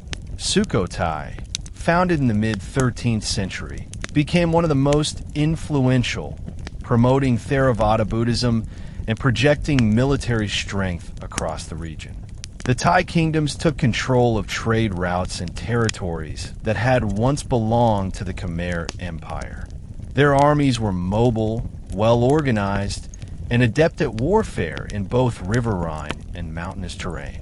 Skirmishes and conflicts flared along the empire's western frontier, where Khmer defenses had weakened due to internal strain and shifting ideological priorities. As Thai power grew, some Khmer vassal states switched allegiance, further eroding Angkor's political influence. The Thai also disrupted Khmer control of key trade networks connecting China and the Malay Peninsula, weakening the economic foundations of the empire. Over time, these challenges limited Angkor's ability to mobilize resources, maintain its irrigation systems, and defend its borders. The relationship between the Khmer and Thai kingdoms was complex, marked by cultural exchange, trade, intermarriage, and conflict. Yet by the 14th century, the Thai states held the strategic advantage. Their rise did not immediately cause Angkor's collapse, but it accelerated the empire's vulnerability at a time when internal transformations were already reshaping Khmer society. The waning of Angkor was not due to a single cause. Rather, it was the result of a convergence of internal evolution and external pressures. The rise of the Thai kingdoms marked a pivotal chapter in this gradual transition, signaling the end of Angkor's dominance and the beginning of a new regional order in Southeast Asia. For centuries, the Khmer Empire's strength depended on something more fundamental than armies, temples, or kings: water. The mighty reservoirs, barrays, along with the canals, embankments, weirs, and dikes created one of the world's most advanced ancient hydraulic systems. This network allowed Angkor to feed a massive population, support year-round agriculture, and sustain the labor required to build its monumental cities. Water was not only essential for survival, it was the foundation of political power, economic stability, and cosmic legitimacy. But during the 13th and 14th centuries, the hydraulic system that had supported Angkor's greatness began to fail. The reasons for this decline were complex. Centuries of continuous construction and expansion had slowly overextended the system. Canals silted up, embankments weakened, and water flow patterns changed. Maintaining the hydraulic network required strong central authority, large labor forces, and well-coordinated engineering teams. But as the empire shifted culturally and politically, especially with the rise of Theravada Buddhism, fewer resources were devoted to massive, state-run projects. Monasteries replaced monument building as the spiritual heart of the kingdom, and the emphasis on practicality over grandeur meant that maintenance of the ancient hydraulic works became inconsistent. Environmental pressures added even more strain. Climate studies of tree rings, sediment, and reservoir layers show that the region experienced periods of severe drought followed by intense monsoon flooding in the 14th and 15th centuries. These abrupt climate shifts would have devastated even a well-maintained water system. For the already weakened Khmer hydraulic network, the impact was catastrophic. Droughts dried canals, weakened crops, and reduced food supply. Then floods tore through embankments, eroded infrastructure, and clogged waterways with debris. The system was not built to handle such extreme changes. What had once been a marvel of engineering now became fragile and unstable. As water flow became unpredictable, rice production faltered. Without reliable harvests, the population faced food shortages, which reduced the ability of the empire to mobilize workers and maintain order. Villages reliant on predictable irrigation suffered the most, leading to migration, decline in agricultural output, and weakening loyalty to the central state. For an empire dependent on agriculture, the failure of water management was comparable to the collapse of an economic engine. Moreover, symbolic damage accompanied physical damage. The hydraulic system was traditionally linked to the king's divine role as the maintainer of cosmic balance. When the water system failed, it symbolized a breakdown of the king's sacred duty. Even if the kings of this era were devoted or capable, the environmental and political conditions made it nearly impossible for them to fulfill the grand expectations inherited from their predecessors. By the 14th century, Angkor's hydraulic system, once the lifeblood of Southeast Asia's greatest empire, had become a symbol of decline. Canals clogged, barays stagnated, and villages shifted away from the once thriving agricultural centers. The failure of the water system did not single-handedly destroy the empire, but it accelerated the unraveling of civilization that had long depended on the delicate balance of nature, technology, and divine authority. While Angkor struggled internally, a formidable external force was rising to the west. Ayutthaya, a Thai kingdom founded in 1351. Unlike its predecessor Sukhothai, Ayutthaya was aggressively expansionist, militarily powerful, economically prosperous, and strategically located along major trade routes connecting China, India, and the Malay world. Within decades, Ayutthaya became one of the dominant powers in mainland Southeast Asia, and the Khmer Empire, weakened by internal shifts, became one of its primary targets. Ayutthaya's rise was rapid. Its rulers embraced Theravada Buddhism as a unifying ideology, but they also adopted Khmer-style court rituals, architecture, and administrative systems, blending Khmer sophistication with Thai state-building strategies. With a centralized monarchy, strong military leadership, and growing alliances with neighboring states, Ayutthaya began pushing eastward toward Khmer territories. Border conflicts intensified as Ayutthayan armies sought control of regions rich in resources, manpower, and trade. Khmer border fortresses, undermanned and under-resourced, struggled to repel repeated incursions. The Thai forces were highly mobile, skilled in both elephant warfare and swift infantry attacks. Their soldiers could strike quickly, retreat into mountainous terrain, and regroup before Khmer defenses responded. Ayutthaya also took advantage of political divisions within the Khmer court. Rival claimants to the throne occasionally sought Thai support to bolster their legitimacy, granting Ayutthaya greater influence over Khmer politics. Some Khmer princes married into Thai royal families, creating overlapping loyalties that further weakened Angkor's unity. In the mid-14th century, Ayutthayan forces launched major offensives, capturing key Khmer cities west of Angkor and taking thousands of prisoners.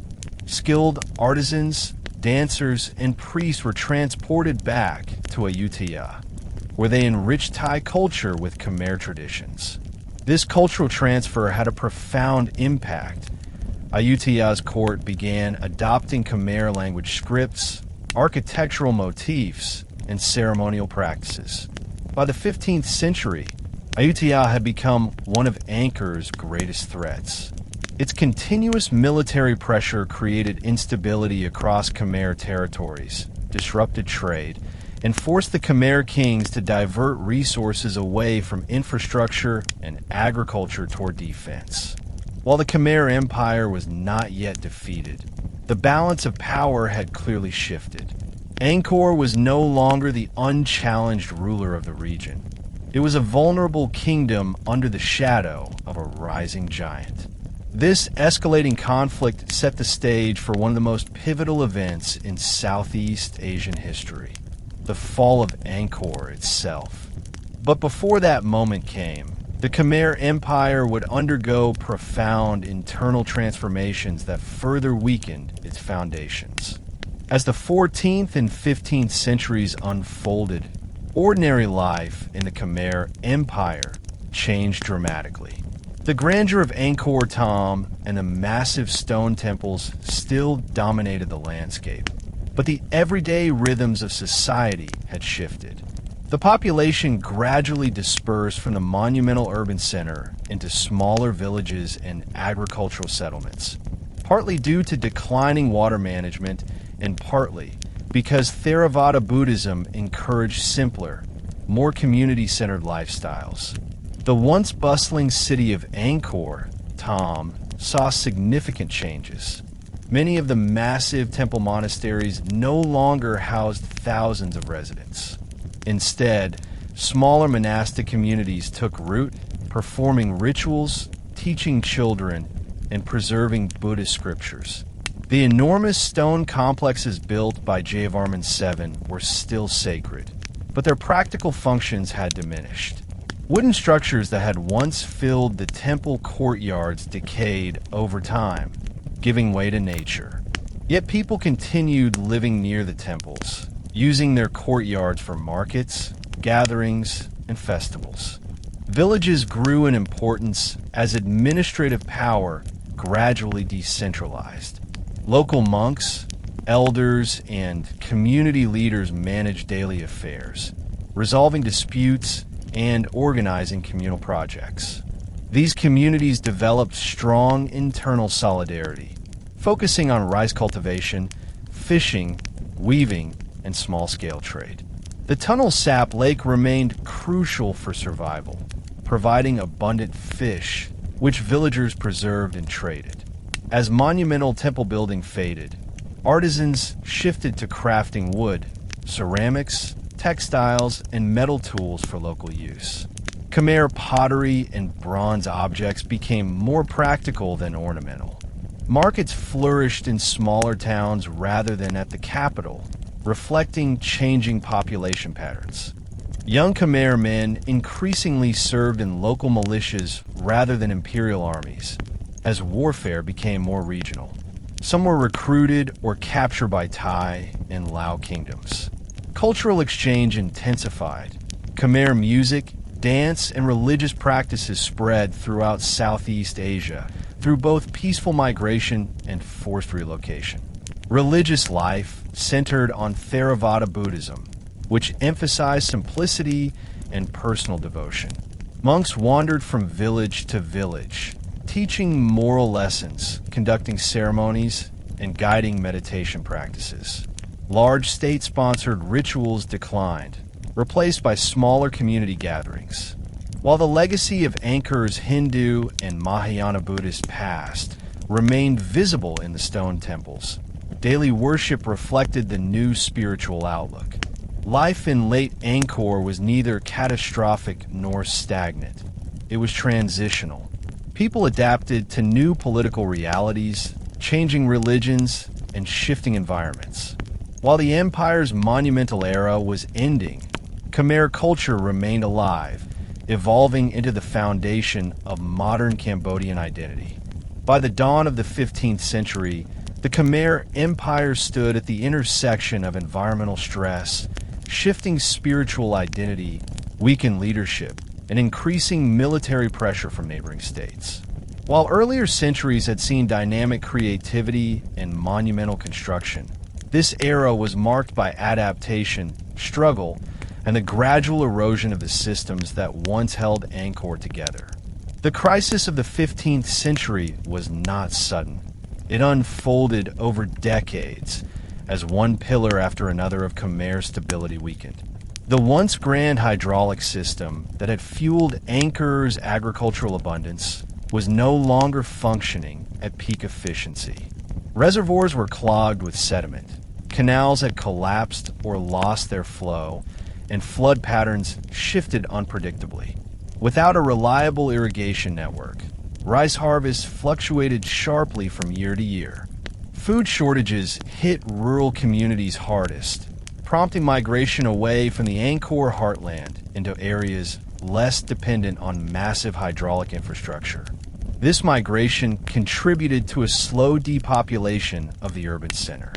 Meanwhile, the Khmer monarchy had lost much of the centralized authority it once held. The old ideology of the divine god king, rooted in Hindu cosmology and reinforced by monumental temples, had broken down in the face of Theravada Buddhism's influence.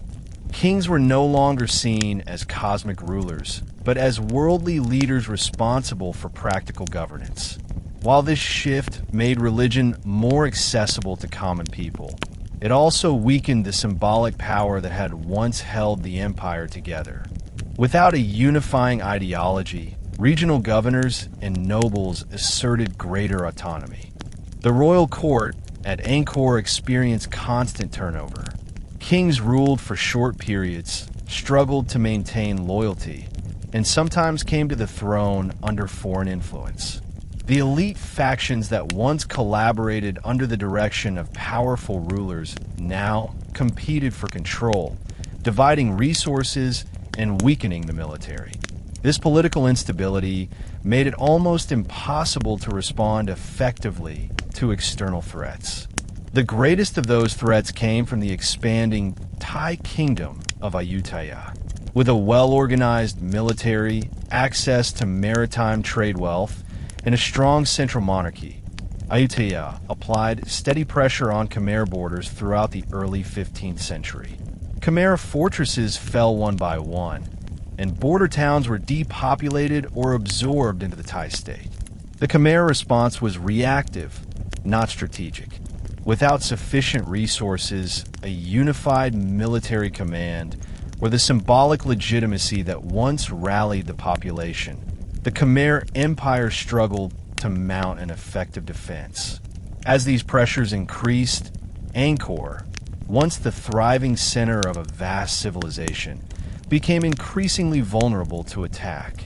The crisis of the 15th century was therefore not a single event, but a convergence of failures: environmental, political, economic, ideological, and military. Angkor still possessed grandeur, history, and architectural splendor, but the forces that held it together no longer aligned. The empire was approaching the final moment that would bring an end to its medieval glory and transform the history of Southeast Asia forever. The year 1431 stands as one of the most dramatic turning points in Cambodian history. It marks the moment when Ayutthayan forces, after years of escalating pressure, launched a full-scale invasion that resulted in the fall of Angkor, the once magnificent capital of the Khmer Empire. Although the empire's decline had been gradual and multifaceted, the siege of 1431 became the symbolic end of the Angkorian Age. The invasion began after a series of border conflicts. Ayutthaya, under King Brahmaraja II, saw an opportunity to strike decisively while the Khmer kingdom was weakened and divided. Ayutthayan armies advanced with well-trained infantry, elephant troops, and skilled archers, moving through the Mekong Basin and capturing key Khmer defense points.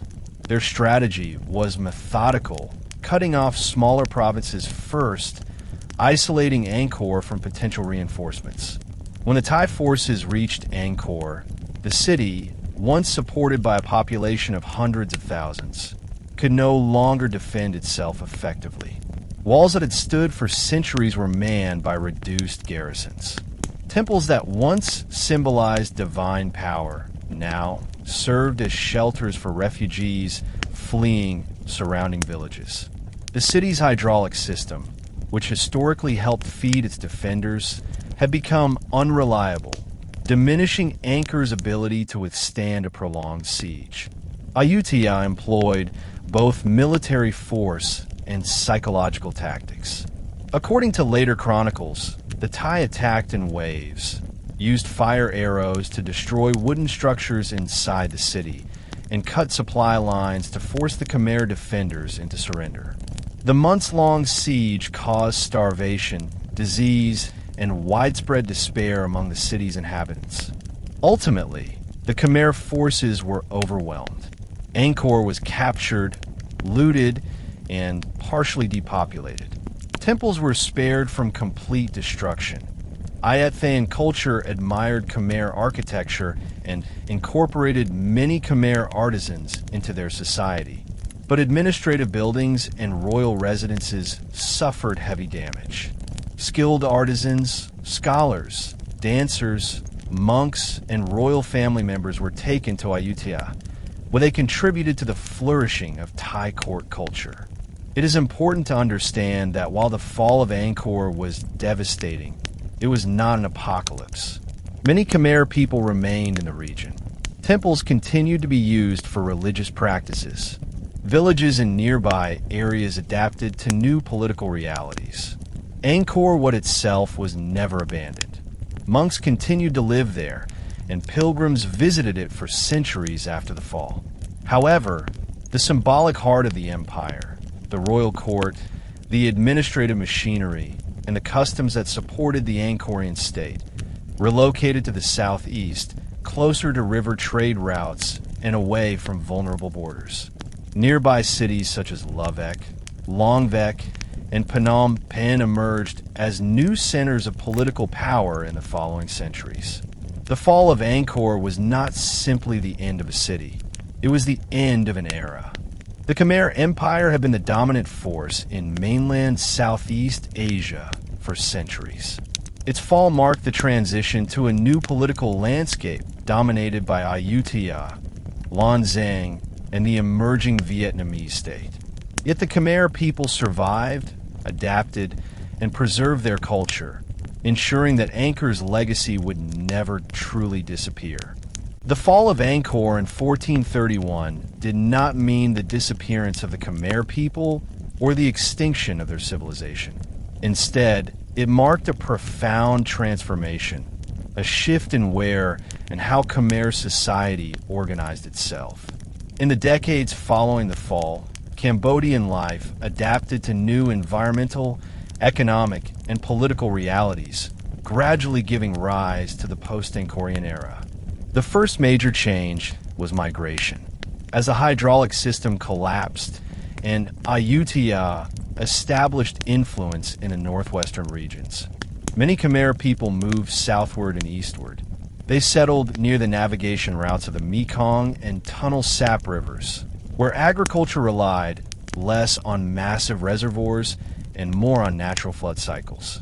This migration enabled communities to survive in smaller, decentralized settlements where Theravada monasteries served as local spiritual and educational centers. The new capital eventually formed around Phnom Penh, a strategic location where four major waterways converged. Although not as monumental as Angkor, Phnom Penh offered easy access to international trade, especially with merchants from China, India, Arabia, and later European traders. The kingdom became more river-oriented, integrating itself into regional maritime commerce. This change significantly influenced Cambodia's economy, culture, and diplomatic relations. Theravada Buddhism became fully integrated into daily life, shaping Cambodian identity in lasting ways. Monasteries were not only religious centers. They provided education, preserved manuscripts, recorded histories, and mediated local disputes. Kings no longer built massive stone temples, but instead patronized wooden monasteries, schools, and pagodas. This shift marked the democratization of religion and the decline of God-King ideology. The Khmer language evolved, adopting new influences while retaining ancient roots. New forms of poetry, dance, and literature developed, combining Angkorian traditions with innovations from the post-Angkor world. Although political instability persisted in later centuries, especially due to pressure from Ayutthaya and Vietnam, Khmer cultural identity remained strong and resilient. Angkor's temples, though no longer political centers, continued to live in memory and spiritual practice. Monks maintained small shrines inside Angkor Wat, and pilgrims visited the site to honor ancestors and deities. In many ways, Angkor transformed from a seat of power into a sacred symbol. a timeless reminder of Khmer greatness. Thus, the story of Angkor's fall is not a story of disappearance, but of transformation. The Khmer people endured invasion, environmental change, and political upheaval, yet they preserved their culture and rebuilt their society. Modern Cambodia stands today not as a successor to Angkor, but as its continuation, a living testament to a civilization that adapted rather than vanished. After the political center of the Khmer kingdom shifted away from Angkor in the 15th century, the once great city did not vanish into oblivion. Instead, it entered a long period of transformation, part abandonment, part preservation, part religious sanctuary. While it no longer served as the seat of power, Angkor remained deeply woven into the cultural and spiritual identity of the Khmer people. The vast temples of Angkor, though no longer bustling with imperial activity, continued to function as sacred sites. Angkor Wat, in particular, never fell into complete abandonment. Buddhist monks lived within its galleries, maintained its shrines, and integrated Theravada Buddhist practices into the ancient Hindu architecture. Over time, Angkor Wat transitioned from a Vishnuite temple to a major Theravada monastery, a transformation illustrating the adaptability and continuity of Khmer spirituality. Surrounding temples, however, experienced varying degrees of decay. Forests reclaimed the stone monuments, with massive silk cotton and fig trees intertwining with walls and towers. The roots of these trees grew through cracks in the stone, creating a surreal fusion of nature and architecture. This natural reclamation, while destructive to the structures, paradoxically preserved them by locking blocks in place and preventing complete collapse. The jungle created a protective shell, shielding temples from the full impact of weather and human interference. Despite the encroaching forest, the people living near Angkor did not forget their heritage. Villagers used ancient reservoirs for fishing and farming, visited temples for local festivals, and retold stories of the great kings who once ruled from the heart of the city. Angkor existed in memory as a symbol of Cambodian greatness, an echo of an era when the Khmer Empire dominated Southeast Asia. Travelers from China, such as Zhou Dagwan in the late 13th century, documented life in Angkor and left behind invaluable descriptions of the city's architecture, customs, and daily activities. Though his account predates Angkor's fall, it provided a window into the vibrant civilization that once flourished there. Later generations relied on these descriptions to understand the city's past. By the 17th and 18th centuries, foreign visitors, including Japanese pilgrims and Buddhist clergy, left inscriptions on temple walls, revealing that Angkor remained a destination for spiritual seekers across Asia. These inscriptions show that Angkor continued to inspire all long after its political significance had faded.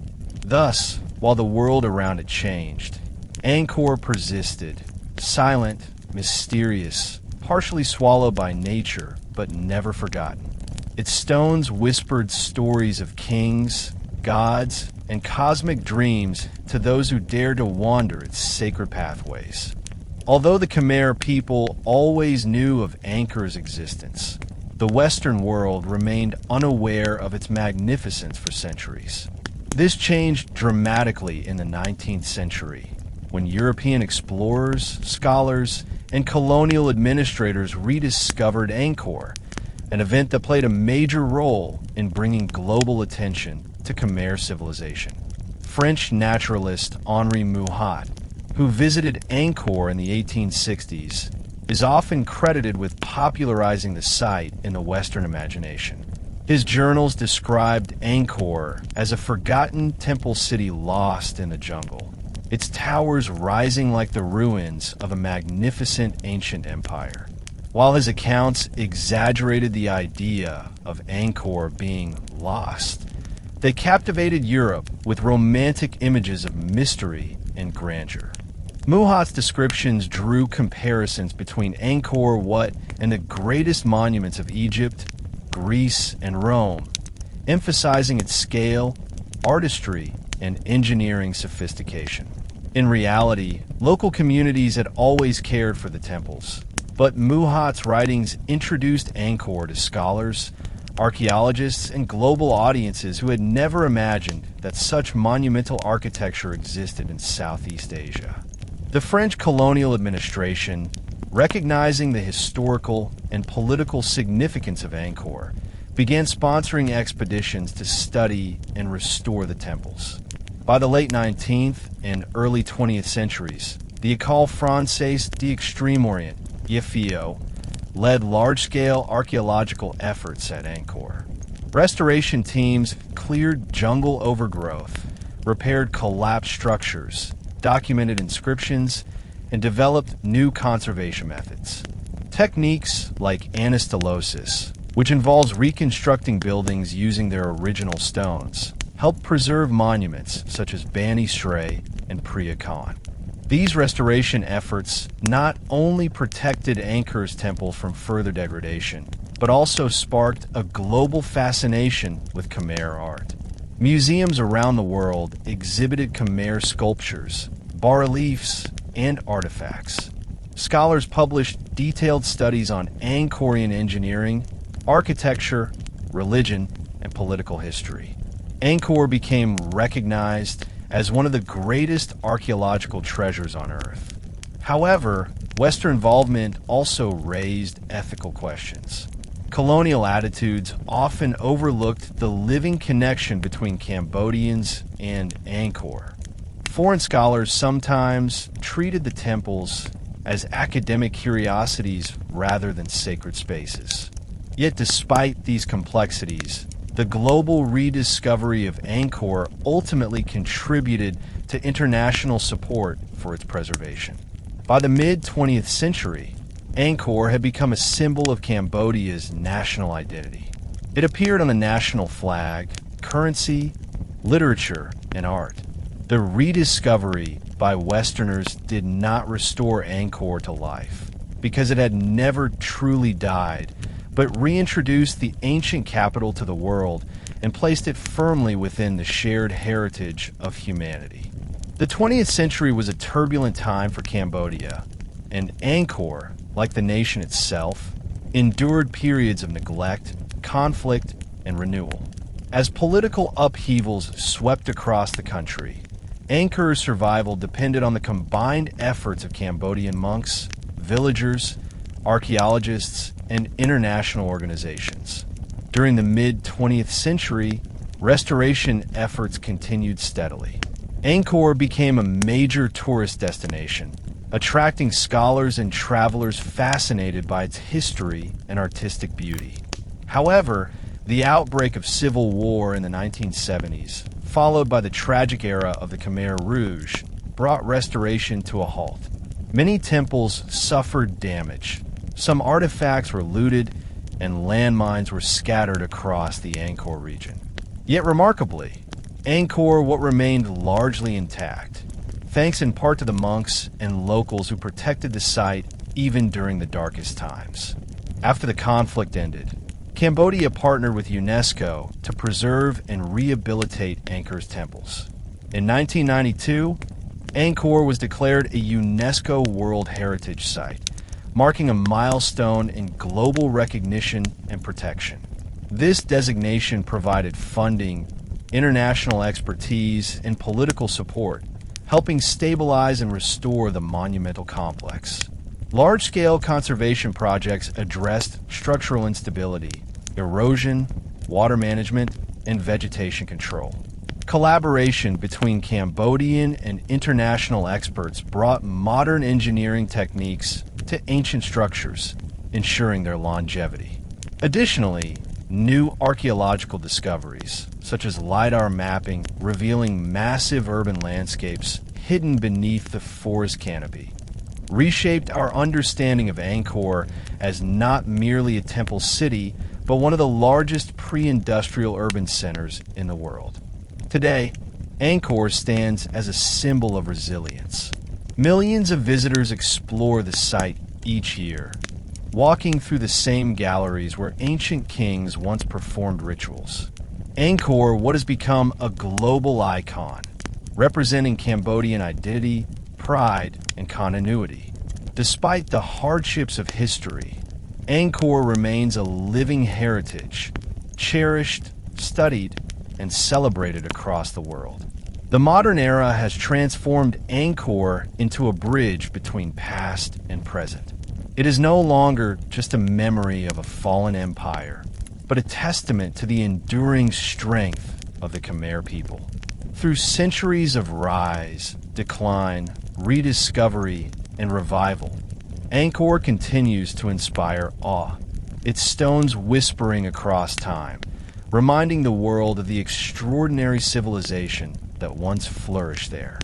When most people think of Angkor, they imagine temples, particularly Angkor Wat and the Bayon.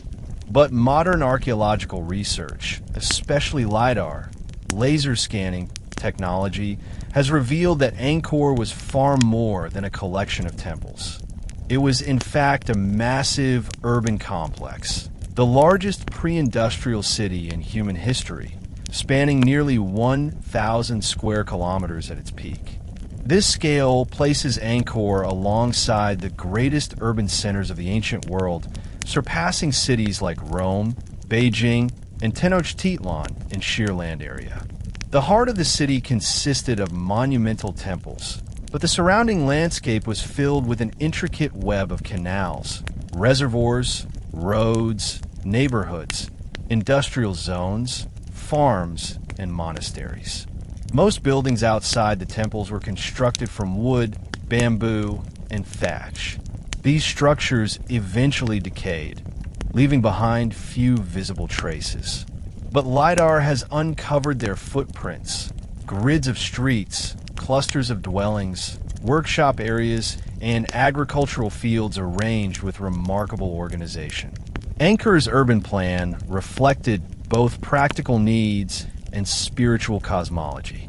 Roads were laid out in straight lines, aligned with cardinal directions, and sometimes linking temples with symbolic pathways that represented cosmic order.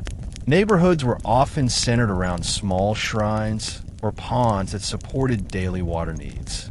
Many communities hosted local monasteries where monks provided education, medical care, and spiritual leadership.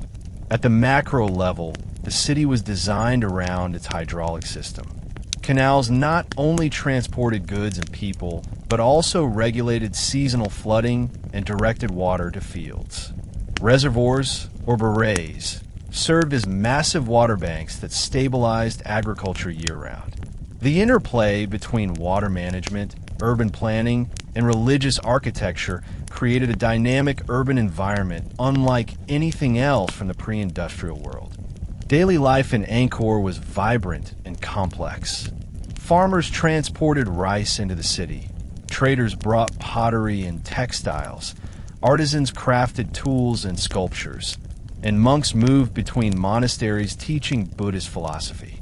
Foreign merchants from China, India, and beyond visited the markets, exchanging goods and stories. The city's population, possibly up to 1 million at its height, supported festivals, ceremonies, education, and artistic production. Angkor was not simply a city. It was a living organism, constantly adapting to the environment.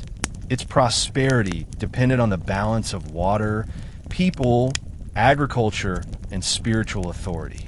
This balance was maintained for centuries, sustained by an advanced understanding of engineering and an extraordinary ability to manage land and resources. What makes Angkor even more remarkable is that it developed without wheels, draft animals for transport, or metal tools comparable to those used in Europe or China. Instead, the Khmer relied on ingenuity, organization, and a deep connection to their landscape. Angkor stands as a testament to human creativity and the ability to build civilizations that are in harmony with nature rather than dominating it. The hydraulic system of the Khmer Empire was one of the most sophisticated in the ancient world. It transformed the unpredictable tropical environment of Cambodia into a highly productive agricultural landscape, capable of sustaining a massive population and supporting monumental construction for centuries. At the core of this system were barrays, canals, spillways, embankments, reservoirs, and natural waterways, all acting together in a delicate balance engineered by generations of Khmer rulers. The barrays were colossal reservoirs, some stretching several kilometers in length and width. The East Baray, built under Jayavarman I, covered over 7 square kilometers. The West Baray, built during Suryavarman I's reign, was even larger, one of the biggest hand-constructed freshwater reservoirs in the world. These barrays were not simple storage lakes. They were carefully leveled, with embankments engineered to prevent collapse and inlet/outlet channels precisely calibrated to control water flow. Canals radiated outward from the barrays, feeding rice fields throughout the region. These canals connected hundreds of smaller ponds and reservoirs, creating a layered system that distributed water across the landscape. The Khmer used these canals for transportation, moving goods and building materials efficiently throughout the empire. During the dry season, water stored in barrays was released into agricultural zones. During the monsoon, excess water was diverted to prevent flooding. This hydraulic system supported intensive wet rice agriculture, allowing farmers to produce multiple harvests per year. Such agricultural productivity was essential to sustaining a population that could be mobilized for state projects like temple building, road construction, and military campaigns. The system also played a symbolic role. Controlling water signified the king's ability to maintain cosmic order and ensure prosperity. Engineers designed spillways and sluice gates carved directly from stone to regulate water pressure. Embankments were reinforced with laterite blocks to withstand erosion. The scale and precision of this engineering indicate a sophisticated understanding of hydrology and landscape management. One of the most impressive features of Angkor's hydraulic system is its adaptability. Over centuries, Khmer engineers expanded, modified, and repurposed waterworks to meet the needs of a growing population. New canals were dug, old ones redirected, and reservoirs re-engineered to handle the changing demands of agriculture and urbanization. However, this complexity also contributed to the system's vulnerability. As seen in earlier chapters, natural climate fluctuations in the 14th and 15th centuries caused severe stress. Prolonged droughts followed by intense floods overwhelmed the canals and reservoirs, leading to failures that the weakened state could no longer repair. Even today, remnants of Angkor's hydraulic system influence the region's water patterns. Modern engineers studying ancient Khmer methods have found that many techniques, such as water grading, channel flow control, and sediment management, demonstrate knowledge comparable to hydraulic engineering traditions in China, India, and the Near East. Angkor's mastery over water is a testament to human ingenuity. It shows how a civilization can transform natural challenges into the foundation of prosperity, creating a landscape that feeds, protects, and inspires generations across centuries. Although Angkor Wat is famous for its beauty and scale, one of its most remarkable features is often overlooked: its astronomical precision. The temple is not merely a religious structure or political statement. It is also a massive, sacred observatory embedded with cosmic symbolism and celestial alignments. Scholars have come to understand that Angkor Wat functions as a three-dimensional map of the universe. Encoded with astronomical knowledge, that reflects both Indian cosmology and Khmer ingenuity. Angkor Wat is aligned almost perfectly to the west, an unusual orientation for Khmer temples, which typically face east.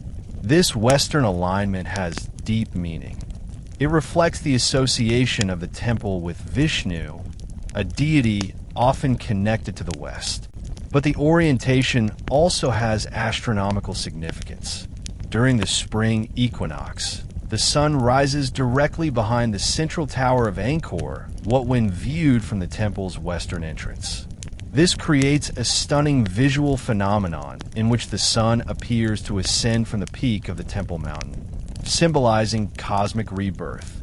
The temple's layout mirrors the Hindu cosmological diagram of Mount Meru, the sacred mountain at the center of the universe.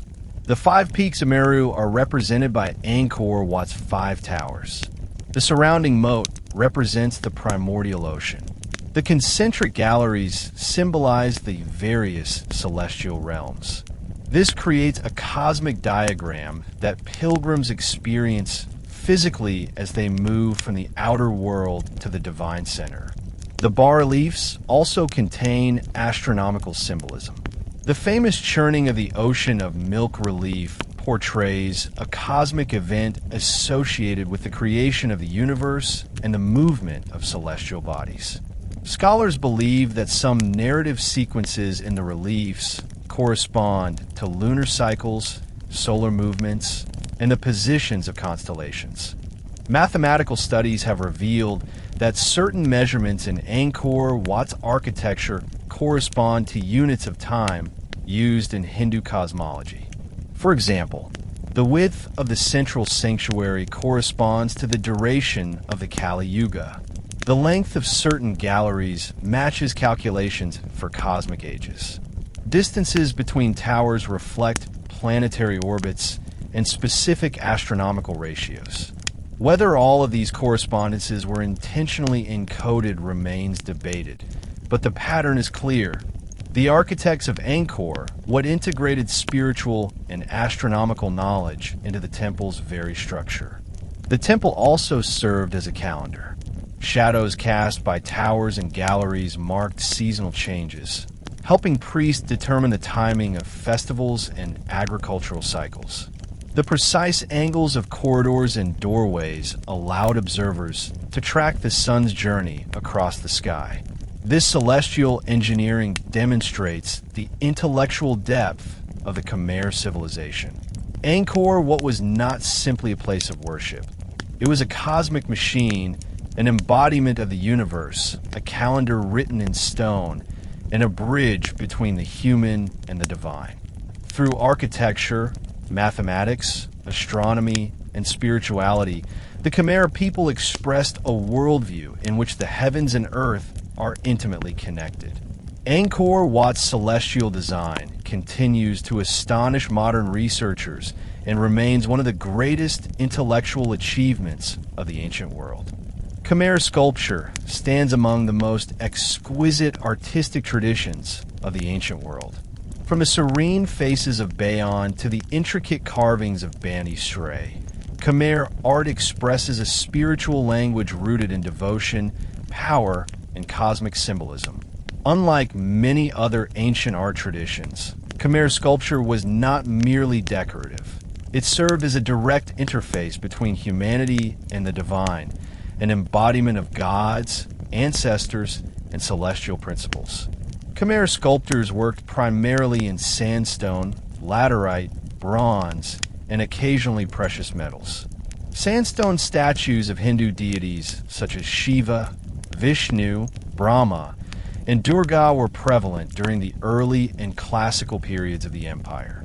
These sculptures captured the gods in graceful but powerful forms, often displaying idealized human features: broad shoulders, narrow waists, and serene expressions that radiated divine calm. The Khmer style favored balance and symmetry, avoiding extreme emotional expressions in favor of meditative tranquility. The sculptural tradition evolved dramatically under Jayavarman II, reflecting the empire's shift from Hinduism to Mahayana Buddhism. bodhisattvas, particularly Avalokiteshvara, Lokshvara, became central figures. These sculptures were characterized by gentle smiles, half-closed eyes, and a profound sense of compassion. The peaceful gaze of Bayon's iconic faces is perhaps the pinnacle of this artistic transformation, blending portraiture of the king with the idealized compassion of the bodhisattva. Khmer iconography also reflected stories from sacred texts. Sculptures of Vishnu reclining on the serpent Ananta depict cosmic creation. Shiva, in meditative poses, symbolizes timeless destruction and rebirth. Dancing apsaras represent celestial joy and spiritual harmony. Each icon carried symbolic meaning tied to cosmological principles and royal ideology. Sculptors were highly valued in Khmer society. They worked in specialized workshops, often attached to major temple complexes. Their training combined physical craftsmanship with religious knowledge. They had to understand the spiritual significance of each gesture, posture, and symbol. The position of the hands, mudras, the number of arms, the placement of emblems, and the attire of each deity were all governed by strict iconographic rules. Despite the strict guidelines, Khmer sculptors achieved individuality through subtle variations in facial expression, anatomical detail, and ornamental design.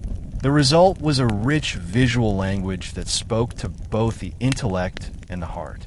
These sculptures were not just artistic masterpieces. They were instruments of worship, political propaganda, and cosmic representation. Today, Khmer sculptures are celebrated worldwide in museums, galleries, and heritage sites. Yet their true power can only be understood within the context of the temples and landscapes where they once lived. Each statue, relief, and carving is part of a grand narrative, woven into the spiritual fabric of Angkor and the soul of Cambodia itself. Long before Angkor's rise and long after its fall, Khmer dance and music served as cultural pillars of Cambodian identity. These performing arts were not mere entertainment. They were sacred expressions of cosmic harmony, royal authority, and spiritual devotion. During the Angkorian era, dance and music reached levels of sophistication that influenced Southeast Asian culture for centuries. Evidence from temple carvings, inscriptions, and early foreign accounts suggests that the Khmer court employed thousands of dancers and musicians. These performers served in temples, royal ceremonies, festivals, and processions. The famous Apsara dancers, depicted widely on the walls of Angkor Wat and other temples, represent celestial maidens who dance eternally for the gods. Their poses, arched backs, delicate hand gestures, and elegant foot positions reflect a vocabulary of movement that survives today in classical Cambodian dance. Khmer court dance was rooted in spirituality. Every gesture held symbolic meaning. Fingers curved to portray lotus petals. Wrist rotations reflected cosmic cycles. And slow, flowing movements evoked divine grace. Dance was a ritual language, used to communicate with deities, honor ancestors, and legitimize royal power. Dancers were considered sacred, chosen at a young age, and trained rigorously for years under masters who taught them precise techniques and spiritual discipline. Music accompanied these performances using traditional instruments, bronze gongs, drums, bamboo flutes, stringed chape lutes, and cymbals. The rhythms were cyclical, reflecting the Buddhist and Hindu concepts of time. Music was used not only in dance, but also in royal ceremonies, temple rituals, battle processions, funerals, and coronations. Court musicians were highly respected and played essential roles in shaping the cultural identity of the empire. The performing arts also influenced regional cultures. Thai, Lao, and Burmese classical dance forms show clear Khmer heritage.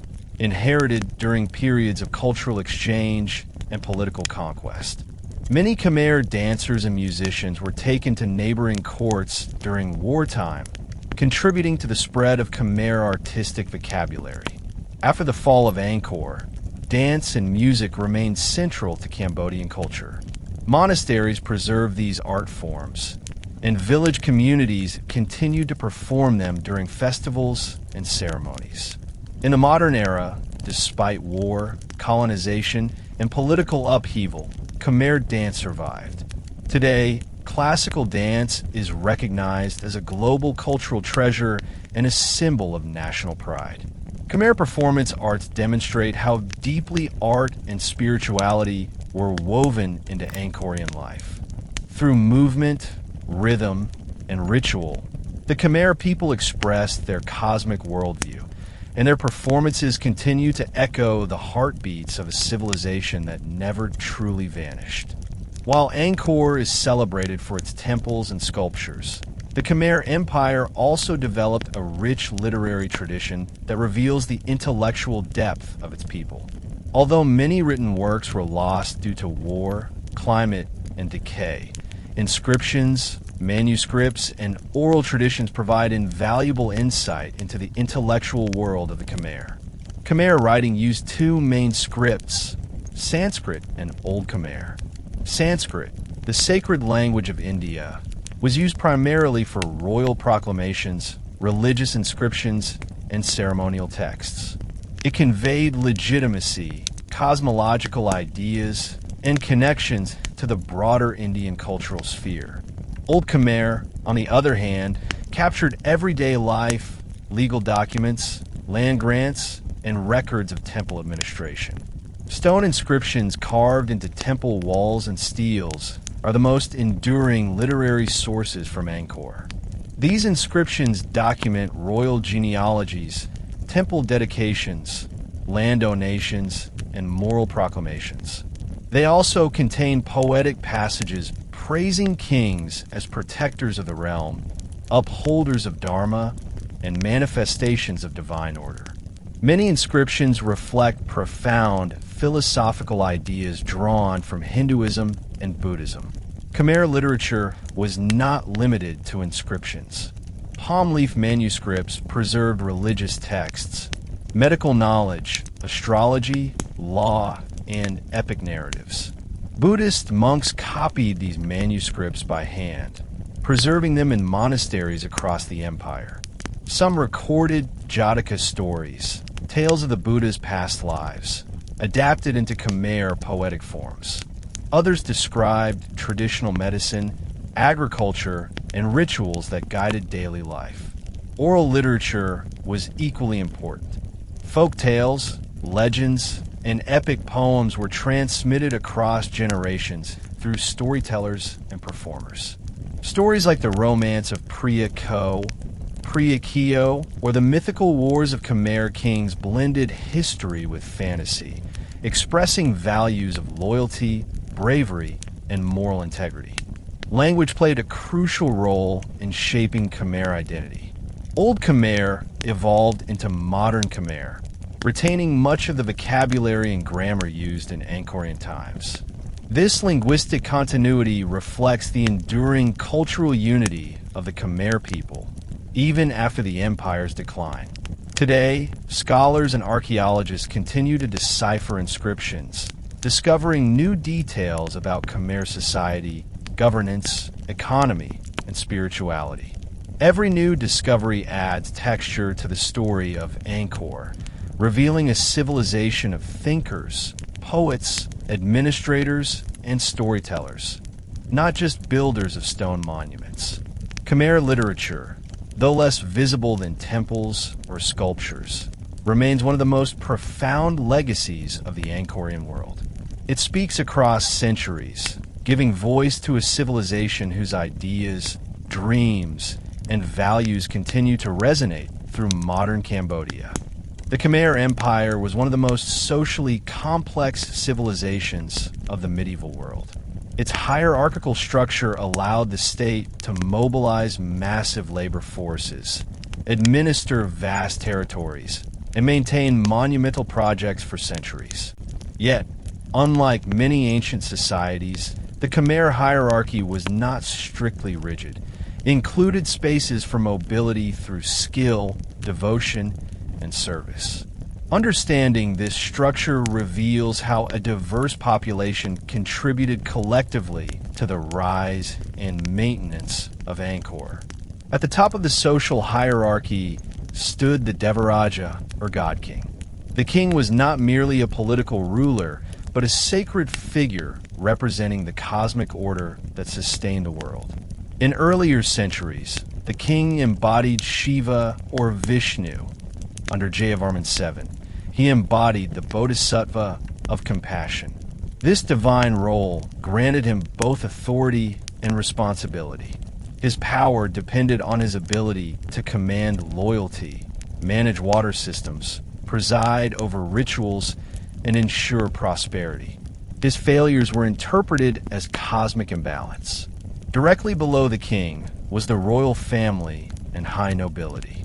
This elite class included princes, princesses, and high-ranking officials who managed provinces, commanded armies, supervised temple estates, and advised the king.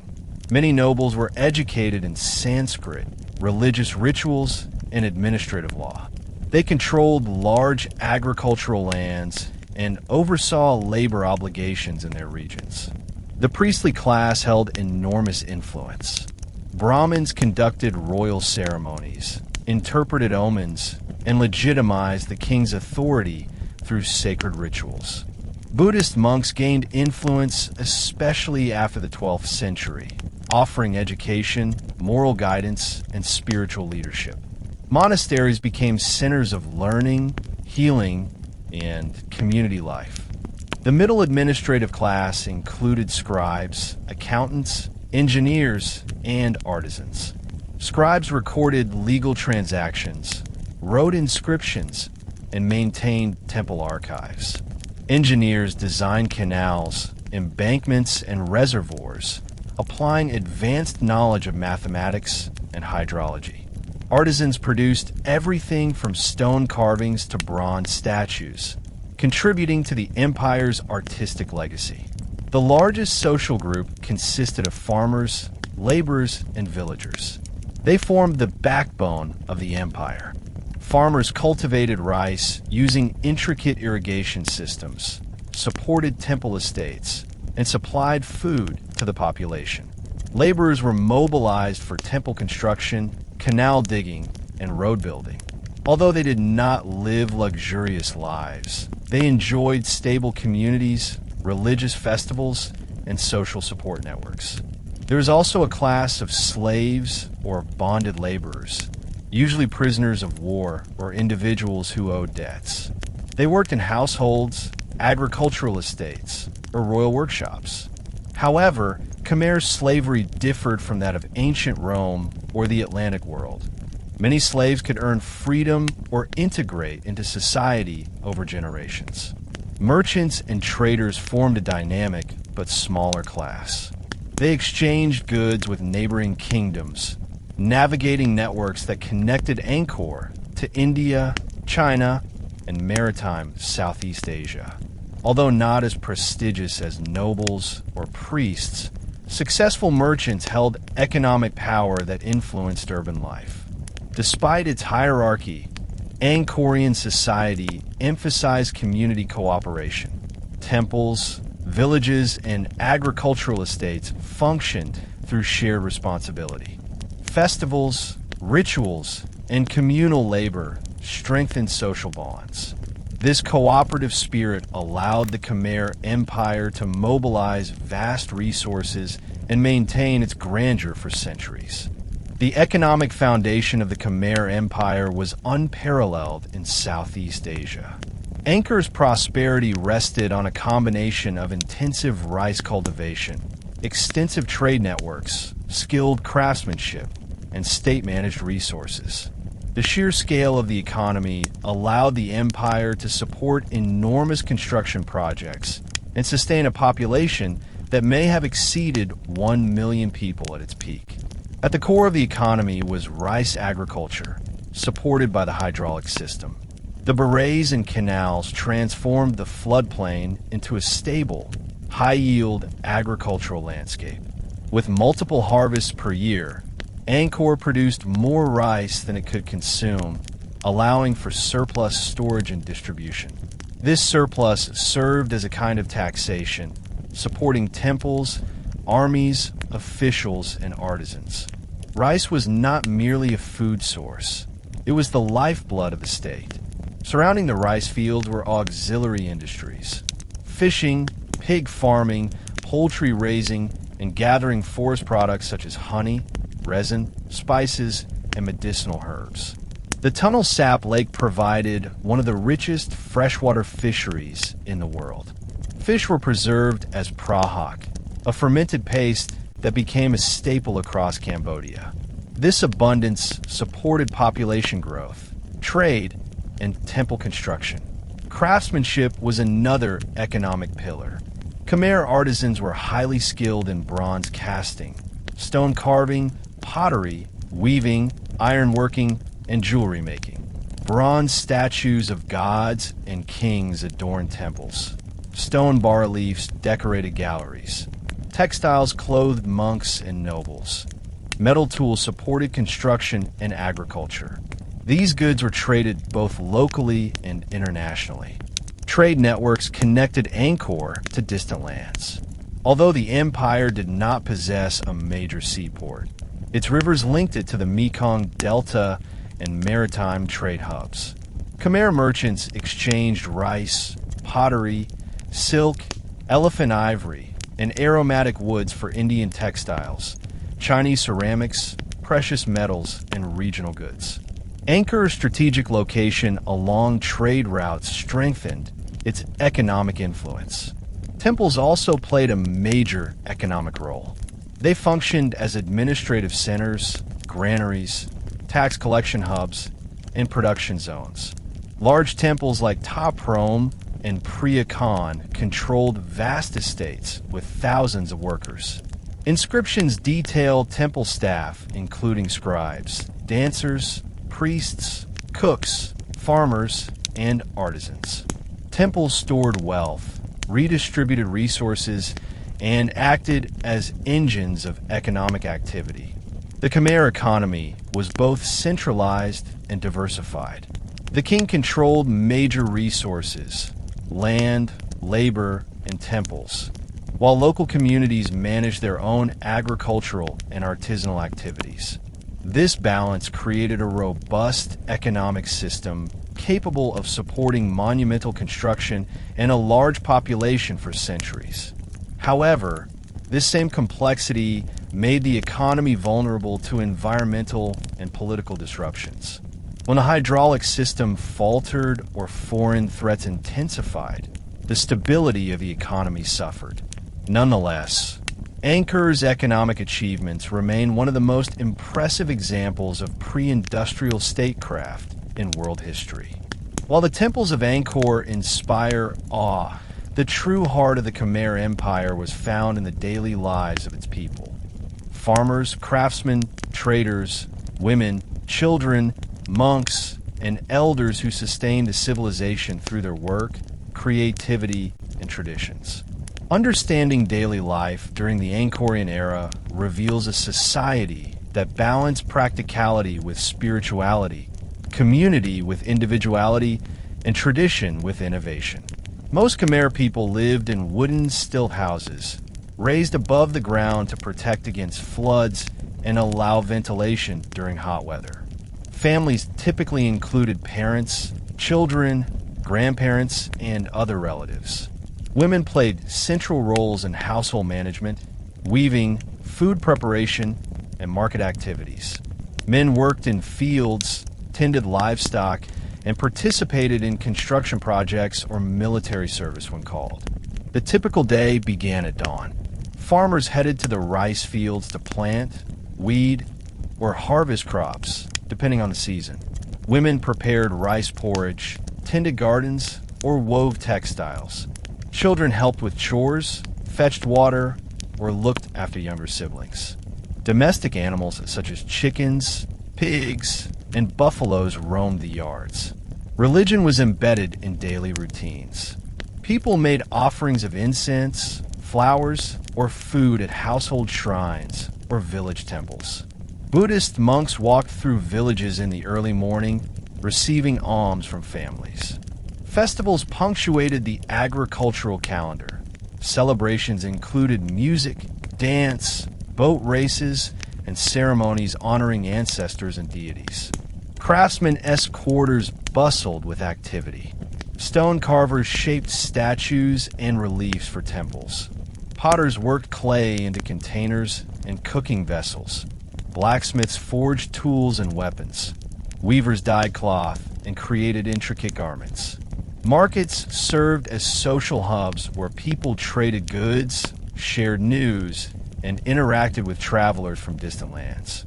Food was simple but flavorful. Rice was the staple, accompanied by fish, vegetables, herbs, and fermented sauces. Meals were shared communally, reinforcing family bonds. Drinking water came from ponds and canals carefully maintained by the community.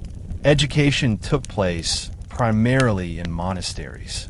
Boys often studied under monks, learning to read Old Khmer, memorize religious texts, and practice moral discipline. Girls learned weaving, household management, and rituals from mothers and elders. Storytelling played a major role in cultural transmission. Tales of gods, heroes, and legendary kings entertained children and taught moral lessons. Social life emphasized cooperation. Villagers helped each other build houses, harvest crops, and organize festivals. This communal spirit was essential to managing large irrigation systems and sustaining temple estates.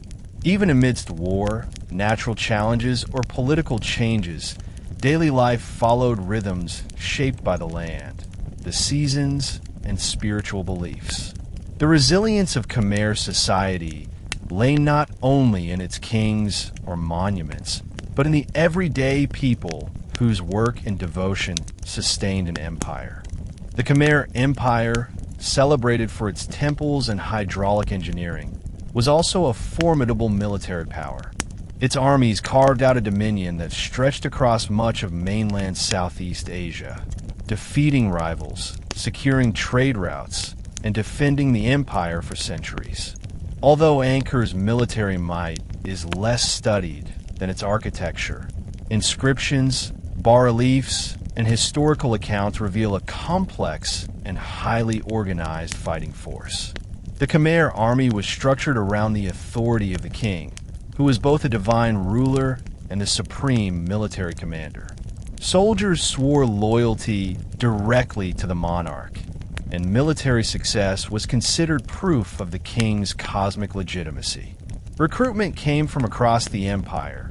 Peasants, local militiamen, nobles, foreign auxiliaries, and specialized warrior groups all contributed to the army's strength. Infantry formed the backbone of Khmer forces.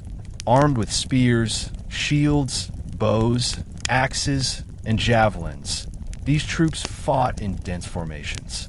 Their equipment varied depending on social class. Nobles wore bronze or leather armor and carried decorated weapons, while common soldiers used simpler tools. Many infantrymen also doubled as laborers, capable of building fortifications, digging canals, or constructing temporary bridges during campaigns. War elephants were among the empire's most feared assets. These massive animals served as living tanks, breaking enemy lines with their sheer size and strength. Elephants carried archers, javelin throwers, or commanders on wooden platforms strapped to their backs. Their psychological impact was immense. Few armies in the region could withstand the charge of an elephant corps without breaking formation. Cavalry, though smaller in number, played crucial roles in scouting, flanking maneuvers, and rapid troop mobilization. Horses were imported from neighboring kingdoms, particularly from what is now Thailand and Laos. Cavalry units carried spears, sabers, or bows and provided essential speed, in otherwise slow-moving armies. Naval forces were equally important, with rivers and the Tonlé Sap Lake forming natural highways. The Khmer developed specialized warboats for transporting troops and launching waterborne attacks. Bas-reliefs on the Bayon depict dramatic naval battles between the Khmer and the Cham, with long, narrow boats manned by dozens of rowers. These scenes highlight the coordination, discipline, and maritime skill of the Khmer Navy. Khmer battlefield strategies emphasized mobility, surprise, and psychological dominance. The army often marched along canals or forest paths, using knowledge of the terrain to outmaneuver foes. Ambushes, elephant charges, and coordinated assaults between infantry and cavalry were common tactics. In addition, fortified cities and roads strengthened the empire's defensive capabilities, allowing the army to mobilize quickly to distant provinces. While the Khmer army achieved great victories, it also faced severe challenges in later centuries. Leadership instability, shifts in technology, and rising regional powers eventually weakened its dominance. Yet, during its peak, the Khmer military was a formidable force, one that enabled Angkor to thrive as a political and cultural giant for over half a millennium. The Khmer Empire's military history is defined by its interactions with three major regional powers: Kampa, Ayutthaya, Thai kingdoms, and Dai Viet, early Vietnam. These rivalries shaped the political landscape of Southeast Asia and influenced the rise and fall of Angkor. The Cham Wars. The Cham Kingdom, located in what is now central and southern Vietnam, was one of Angkor's earliest and most persistent rivals. Both states competed for control over coastal trade routes and fertile lands. Conflicts between the Khmer and Cham erupted repeatedly across centuries, with victories shifting from one side to the other. The most devastating conflict was the Cham invasion of 1177, when Cham naval forces sailed up the Mekong and Tonlé Sap to sack Angkor. The attack killed the reigning king and shattered the empire's stability. Yet this catastrophe gave rise to Jayavarman II, who launched a brilliant counteroffensive that drove out the Cham and re-established Khmer control. His victory marked one of the greatest military turnarounds in Asian history. The rise of the Thai kingdoms. Beginning in the 13th century, the emerging Thai states, first Sukhothai and later Ayutthaya, became the most significant threat to Angkor. Initially influenced by Khmer culture, the Thai kingdoms grew rapidly in military strength and political unity. Their cavalry and elephant forces rivaled those of Angkor, and they developed sophisticated diplomatic networks that expanded their influence. By the 14th century, Ayutthaya's expansion placed enormous pressure on Khmer borders. The Thai captured important frontier provinces, disrupted trade routes, and sometimes supported rival claimants to the Khmer throne. The culmination of this rivalry was the 1431 siege of Angkor, when Ayutthayan forces captured the capital and triggered the final collapse of the Angkorian state. Vietnamese pressure from the east. The Dai Viet Kingdom, northern Vietnam, generally posed less direct military threat to Angkor than the Cham or Thai, but its gradual expansion southward, known as the Nam Tan Southward March, affected Khmer territory over centuries. The Mekong Delta, originally populated largely by Khmer communities, became contested as Vietnamese settlers moved south. This long-term pressure did not destroy Angkor, but contributed to the gradual shrinking of Khmer territory in the post-Angkor era. Internal struggles. In addition to external conflicts, the Khmer Empire faced internal power struggles. Royal succession disputes frequently erupted into civil war. Rival princes sought support from foreign kingdoms, inviting further instability. These internal divisions weakened the state's ability to respond to external threats and contributed to the empire's decline. Throughout its history, the Khmer Empire demonstrated adaptability and resilience. It won major victories, expanded territory, and shaped regional culture. But as rivals grew stronger and internal unity weakened, the empire struggled to maintain its dominance. The story of Khmer warfare is one of triumph, tragedy, and transformation, reflecting the dynamic political landscape of medieval Southeast Asia. Although the Khmer Empire is often viewed as a landlocked civilization focused on inland agriculture, its political influence and diplomatic relationships extended far beyond its borders. Angkor was an active participant in regional diplomacy, trade networks, religious exchanges, and cultural interactions that connected it to distant kingdoms across Asia. Relations with China. China played a significant role in Khmer diplomacy.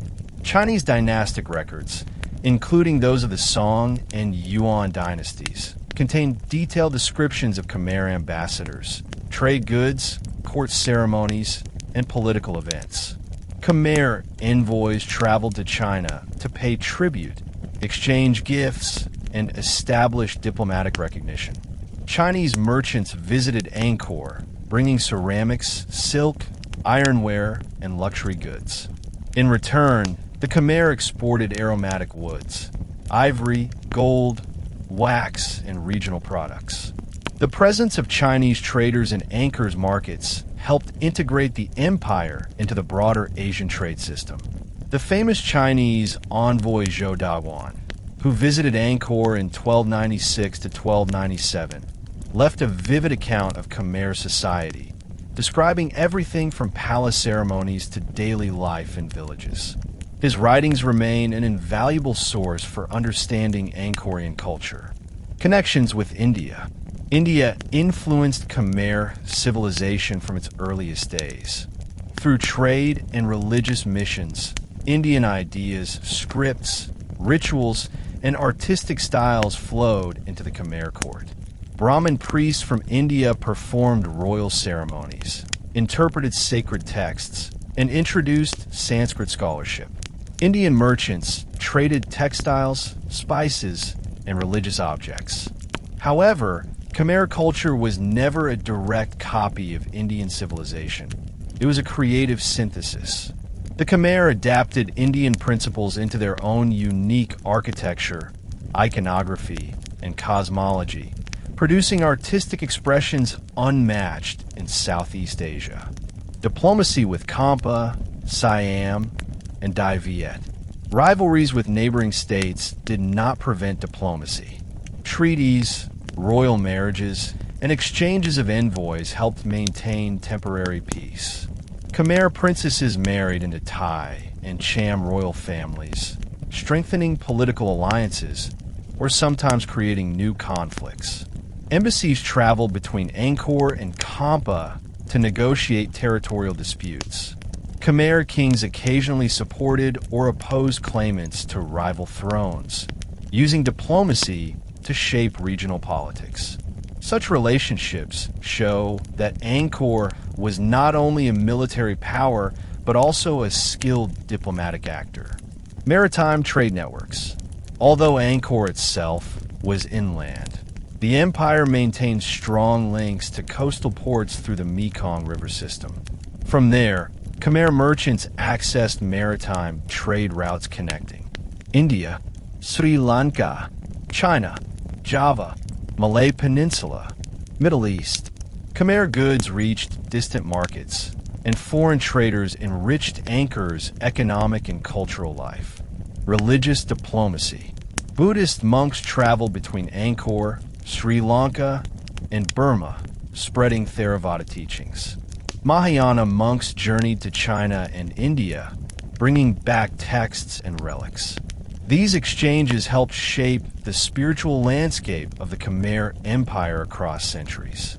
Diplomacy allowed the Khmer Empire to engage with a world far larger than its temple walls. Through cultural exchange, trade, and negotiation, Angkor asserted itself as a major civilizational power. one whose influence extended far beyond the jungles of Cambodia. Long before Buddhism transformed the spiritual landscape of the Khmer Empire, Hinduism shaped the foundations of Khmer kingship, cosmology, and temple architecture. Hindu belief systems, adapted from Indian sources but transformed through Khmer interpretation, provided both a theological framework and a political ideology that legitimized royal authority and guided the construction of Angkor's monumental cities. Central to Khmer Hinduism was the concept of the Devaraja, the God King. This idea, introduced as early as Jayavarman II in the 9th century, asserted that the king was a living embodiment of a deity, most often Shiva, but sometimes Vishnu. The king's divinity was not meant in a literal biological sense.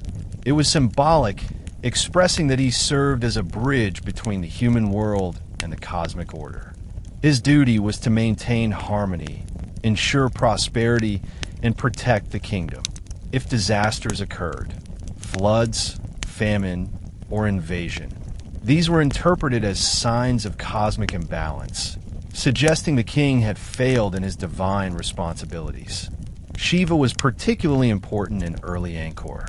Worship of Shiva centered around the linga, a stone pillar symbolizing divine energy and generative power.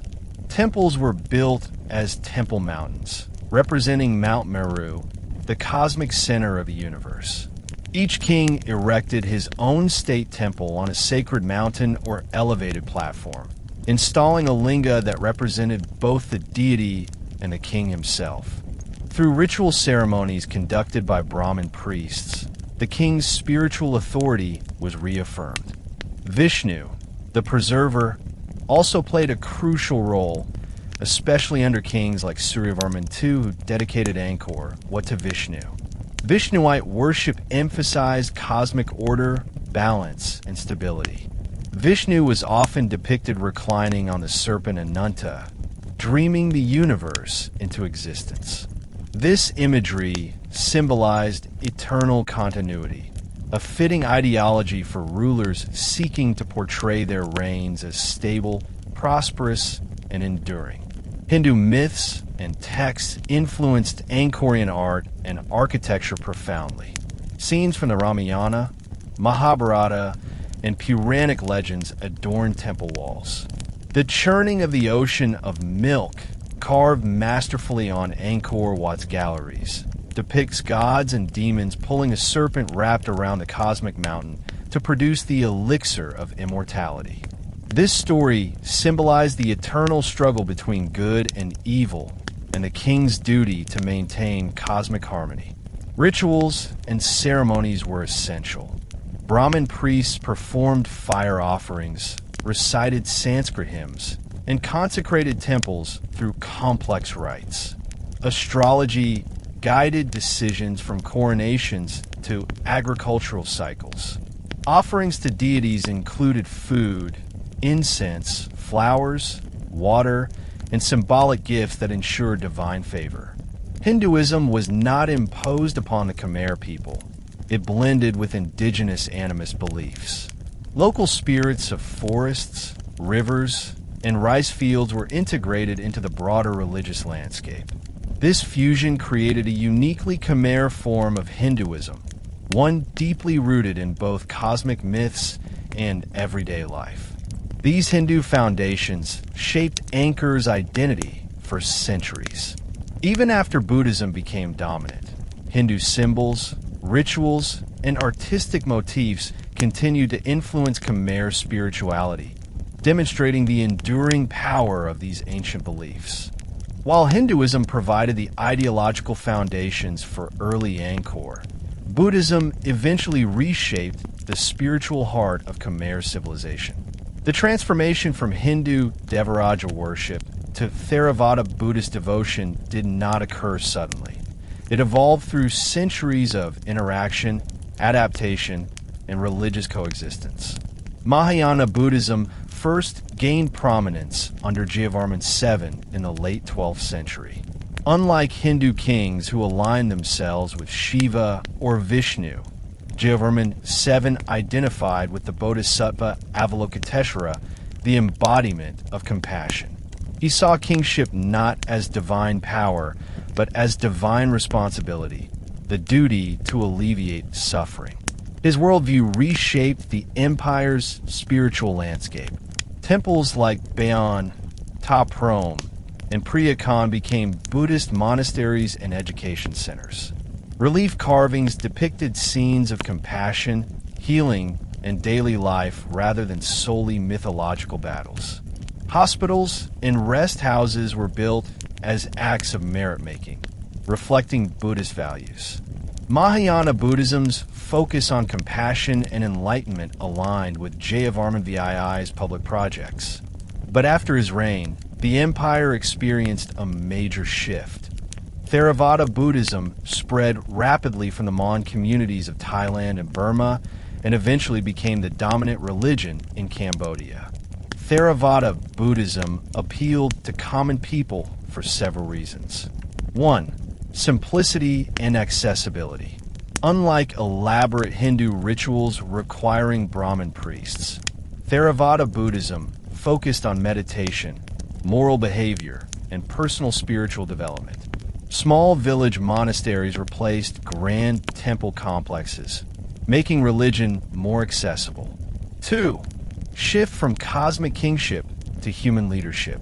Theravada Buddhism did not support the divine status of kings. Instead, rulers were seen as protectors of the faith, not embodiments of deities.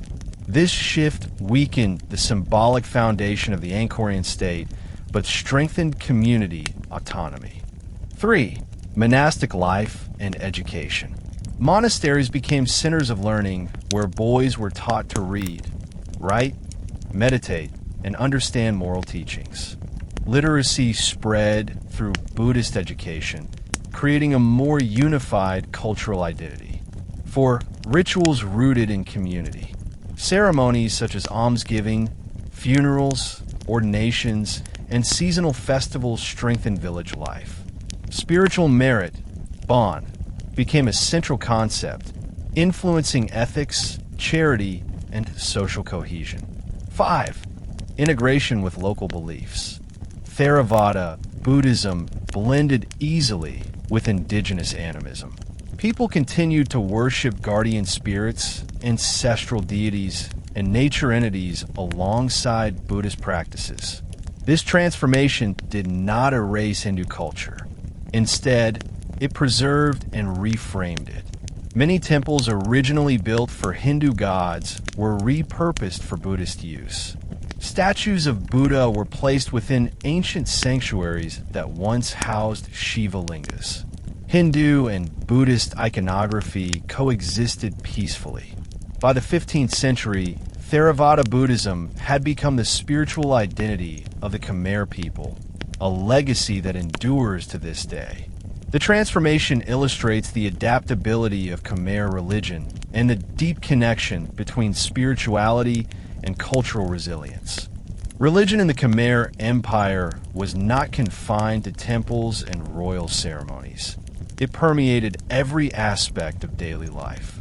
Whether rooted in Hindu cosmology, Buddhist philosophy, or indigenous beliefs, spirituality was interwoven into the rhythms of work, family, and community.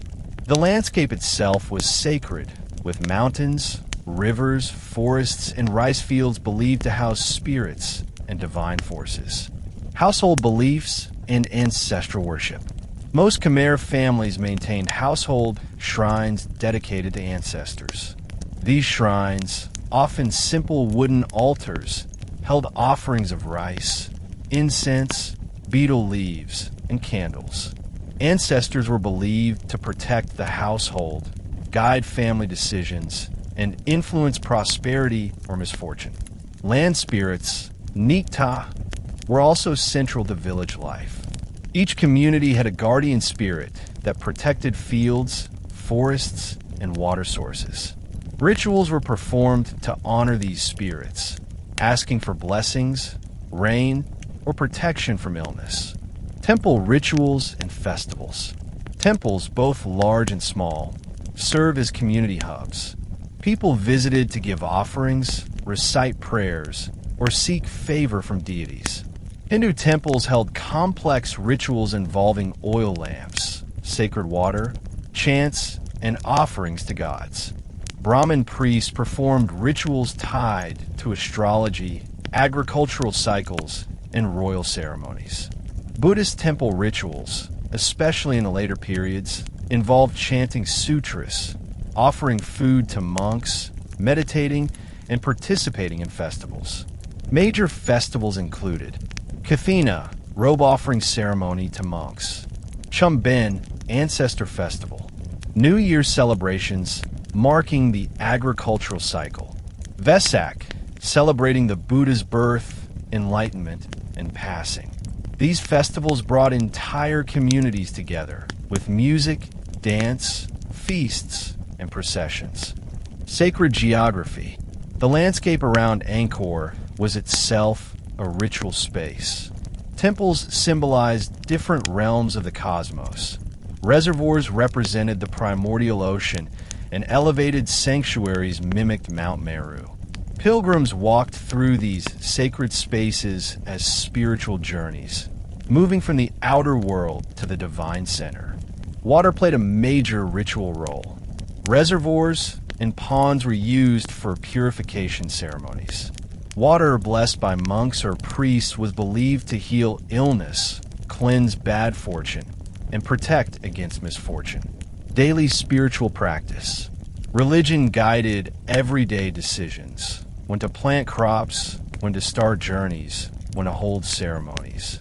Astrology and divination were widely practiced, often by monks or wise elders. Dreams were interpreted for signs. Amulets and protective charms were worn for safety. Spirituality was not separate from life. It was life. Every meal, every journey, every construction project began with ritual offerings. Every household included reminders of moral values, ancestral duty, and respect for the natural world. This fusion of belief and daily life created a deeply rooted spiritual culture that sustained the Khmer people through centuries of rise, decline, and rebirth. It is this spiritual continuity that allowed Cambodia to preserve its identity across every chapter of its history. Sacred geography. The landscape around Angkor was itself a ritual space. Temples symbolized different realms of the cosmos. Reservoirs represented the primordial ocean, and elevated sanctuaries mimicked Mount Meru. Pilgrims walked through these sacred spaces as spiritual journeys, moving from the outer world to the divine center. Water played a major ritual role. Reservoirs and ponds were used for purification ceremonies. Water blessed by monks or priests was believed to heal illness, cleanse bad fortune, and protect against misfortune. Daily spiritual practice. Religion guided everyday decisions: when to plant crops, when to start journeys, when to hold ceremonies.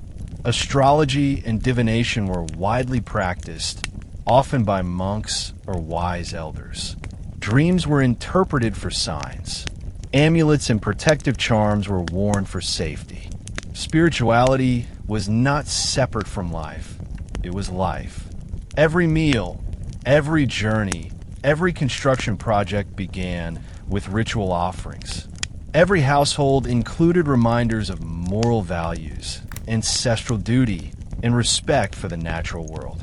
This fusion of belief and daily life created a deeply rooted spiritual culture that sustained the Khmer people through centuries of rise, decline, and rebirth. It is this spiritual continuity that allowed Cambodia to preserve its identity across every chapter of its history. The rise of the Khmer Empire was inseparable from the land it occupied, a vast and fertile landscape shaped by rivers, lakes, monsoon rain, and tropical forests. Geography did not merely provide the backdrop of Angkor civilization. It shaped its economy, politics, architecture, and even its cosmology. Understanding the environmental foundations of Angkor reveals why this empire flourished for centuries and why it eventually faced challenges that contributed to its decline. At the heart of Angkor's geography lies the Tonlé Sap Lake, one of the most extraordinary freshwater ecosystems in the world. Every year, the lake undergoes a dramatic transformation. During the dry season, it shrinks to a fraction of its size. But during the monsoon season, the Mekong River reverses its flow and floods into Tonlé Sap, multiplying the lake's size several times over. This natural phenomenon enriched the soil, supported one of the world's greatest inland fisheries, and created a predictable cycle that the Khmer people harnessed for agriculture. The land surrounding Tonlé Sap is composed of alluvial soil, deposited over centuries by seasonal flooding. Rich in nutrients, this soil was ideal for growing rice, the backbone of the Khmer economy. Rice fields stretched across the plains, supported by the massive hydraulic infrastructure built by Khmer engineers. The predictable flooding cycle allowed farmers to harvest rice multiple times per year, feeding a large population and generating surpluses essential for temple construction, military expansion, and economic stability. Beyond Tonlé Sap, the region featured dense forests that provided timber, aromatic resins, honey, medicinal plants, and wildlife. These forests were vital for construction, fuel, and trade. Laterite and sandstone quarries located in the Kulin Mountains and other areas supplied the materials used to build Angkor's monumental temples. Canals transported these stones across great distances, a remarkable engineering achievement for a pre-industrial society. Rivers such as the Siem Reap, Raluos, and Stung Sun played indispensable roles. They fed into the hydraulic system, allowed transportation of goods, and ensured that water reached fields and reservoirs.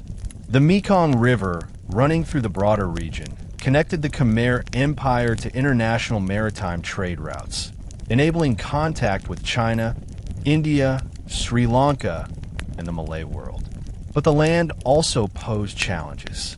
The tropical monsoon brought heavy rains that could cause floods and erosion. Long dry seasons threatened crops if reservoirs failed. The sprawling forest cover made transportation difficult without extensive infrastructure. The Khmer response to these challenges was innovative. They built canals to channel water, berets to store it, and dikes to control flooding. Their mastery of the environment allowed Angkor to thrive for centuries. However, environmental fragility also contributed to the empire's eventual struggles. Deforestation, sediment buildup in canals, and climate fluctuations in the 14th century weakened the system. Angkor depended on a carefully balanced relationship between land, water, and human management. When this balance shifted, the empire's resilience was tested. Even so, the land of Angkor remains a testament to the brilliance of its ancient inhabitants. The forests, rivers, and fertile plains shaped one of the greatest civilizations of the medieval world, a civilization that understood its environment deeply, adapted creatively, and left behind an enduring legacy carved into the earth itself. Feeding the enormous population of Angkor, possibly up to 1 million people at its height, was a monumental achievement. The Khmer Empire's agricultural system was one of the most advanced and productive of the pre-industrial world.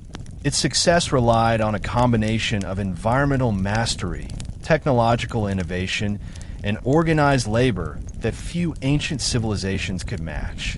At the core of this system was rice cultivation. Rice was more than a staple food. It was a cultural symbol, an economic foundation, and a ritual necessity. The Khmer people used both wet rice agriculture and upland rice farming, but the most productive method was the controlled irrigation made possible by the hydraulic system. Water from reservoirs and canals allowed farmers to grow rice even during dry months, enabling several harvests per year in some regions. Fields were carefully leveled to ensure even water distribution. Farmers used iron tools, plows, hoes, scythes, and knives to cultivate rice efficiently. Water buffaloes helped till the fields, though many tasks were performed manually. After harvesting, rice was stored in granaries built on stilts to keep food dry and safe from pests. The surplus was used as tribute to temples and the state, redistributed during festivals, or stored as reserves during difficult seasons. But agriculture was not limited to rice. Cambodians cultivated a variety of crops, including bananas, sugarcane, coconuts, taro, yams, gourds, beans, and tropical fruits like mangoes and jackfruit. Vegetable gardens grew beside homes, providing fresh produce for families. Farmers also raised pigs, chickens, ducks, and cattle. The integration of livestock and farming created a sustainable system where animals provided fertilizer, transportation, and food. Fishing was equally vital. The Tonlé Sap Lake produced unparalleled quantities of fish, so abundant that ancient Chinese accounts describe the region as overflowing with aquatic life. Fish were preserved through salting, smoking, or fermentation. The most famous product was praha, a fermented fish paste central to Cambodian cuisine even today. Praha provided protein year-round and could be stored for long periods, making it essential during dry seasons or times of scarcity. Forests supplemented the food supply with wild fruits, honey, mushrooms, medicinal herbs, and small game. Foraging and hunting were common, especially among communities living near forested regions or distant from major canals. The agricultural system was managed through collective effort. Villagers coordinated planting seasons, maintained irrigation channels, and shared labor during harvests. Temples played an administrative role, organizing agricultural estates, collecting produce as offerings, and redistributing food during festivals. This cooperative structure ensured that even large-scale projects, such as constructing or repairing canals, were supported by the community. Agriculture in Angkor was not just an economic activity, it was a cultural foundation. Rituals honored the spirits of rice fields, rain, and fertility. Farmers prayed before planting and offered thanks after harvests. Festivals such as the Royal Plowing Ceremony marked the official start of the agricultural year and symbolically tied the king to the prosperity of his people. Feeding a population as large as Angkor's required expertise, discipline, and adaptation. The Khmer accomplished this by mastering their environment and developing one of the world's earliest examples of sustainable, large-scale agriculture. Their achievements remain a testament to human ingenuity and communal cooperation. Water was the lifeblood of the Khmer Empire, its greatest strength and ultimately one of its greatest vulnerabilities. The Angkorian civilization rose in a monsoon climate where intense rainfall alternated with long dry periods. To thrive in such an environment, the Khmer people did not simply adapt. They engineered a vast hydraulic system that transformed the landscape into a carefully regulated water management machine. Yet over time, climate change, environmental stress, and human overextension challenged the stability of this system, contributing to Angkor's decline. The Khmer were experts at harnessing the seasonal monsoon. During heavy rains, their extensive network of canals redirected water into reservoirs, preventing floods. During dry months, the stored water irrigated fields, enabling year-round rice cultivation. This system allowed Angkor to sustain one of the largest populations in the medieval world. But maintaining such a massive infrastructure required constant labor, coordination, and centralized authority. For centuries, the system functioned remarkably well. But beginning in the 14th century, climate patterns began to shift. Scientific studies of sediment layers, tree rings, and pollen samples reveal that the region experienced a series of extreme weather events. Decades-long droughts that dried reservoirs and destabilized agriculture. Sudden, intense monsoon rains that overwhelmed canals and destroyed embankments. Rapid climate oscillations that left little time for recovery or adaptation. These fluctuations would have been devastating for any civilization dependent on water management. For Angkor, whose entire system required careful calibration, the impact was catastrophic. First, droughts reduced rice yields, triggering food shortages and weakening the empire's economic foundation. With fewer resources available, maintaining major reservoirs like the West Beret became difficult. Sediment accumulated, canal walls eroded, and water distribution became uneven. Farmers suffered, villages depopulated, and the centralized authority lost control over its most essential resource. Then came the floods. Massive monsoon rains shattered weakened dikes, washed out canals, and eroded temple foundations. The hydraulic system, already strained by drought, could not withstand the sudden influx of water. Repairs required enormous manpower. Manpower the empire could no longer mobilize due to political instability and external threats. The climate crisis was compounded by deforestation. As forests were cleared for agriculture, construction, and fuel, soil erosion increased. Sediment clogged waterways, reducing their capacity and making the system less efficient. Without regular maintenance, entire sections of the hydraulic network failed. These environmental stresses coincided with external military pressure from the Thai kingdom of Ayutthaya and internal shifts toward decentralized governance under Theravada Buddhism. The combination of climate change, infrastructure failure, political fragmentation, and external invasion created a perfect storm that ultimately contributed to the fall of Angkor in 1431. Yet, even in decline, the Khmer demonstrated resilience. Communities adapted by migrating toward river-based economies in the south, where dependence on massive reservoirs was less critical. Cambodian culture survived, transformed, and continued to evolve.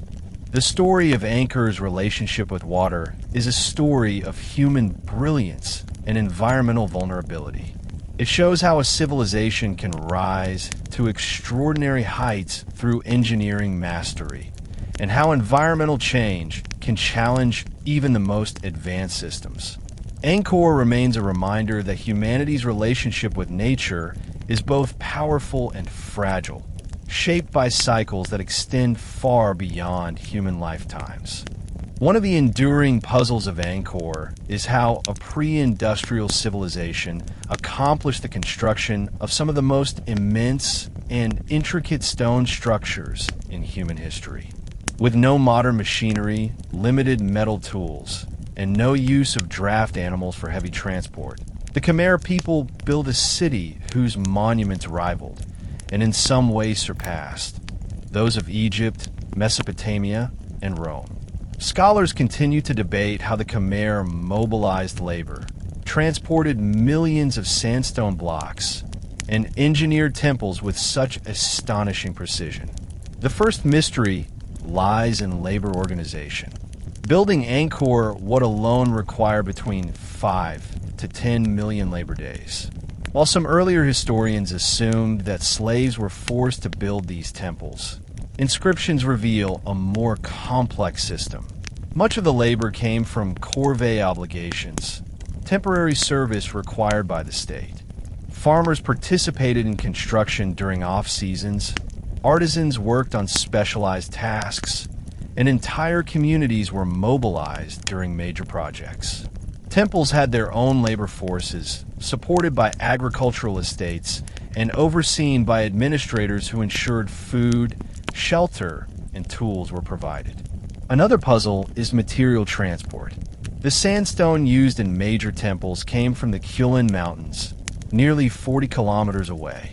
Without wheels capable of supporting heavy loads or large draft animals strong enough to pull multi-ton blocks, the Khmer used a combination of water transport and ingenious logistics.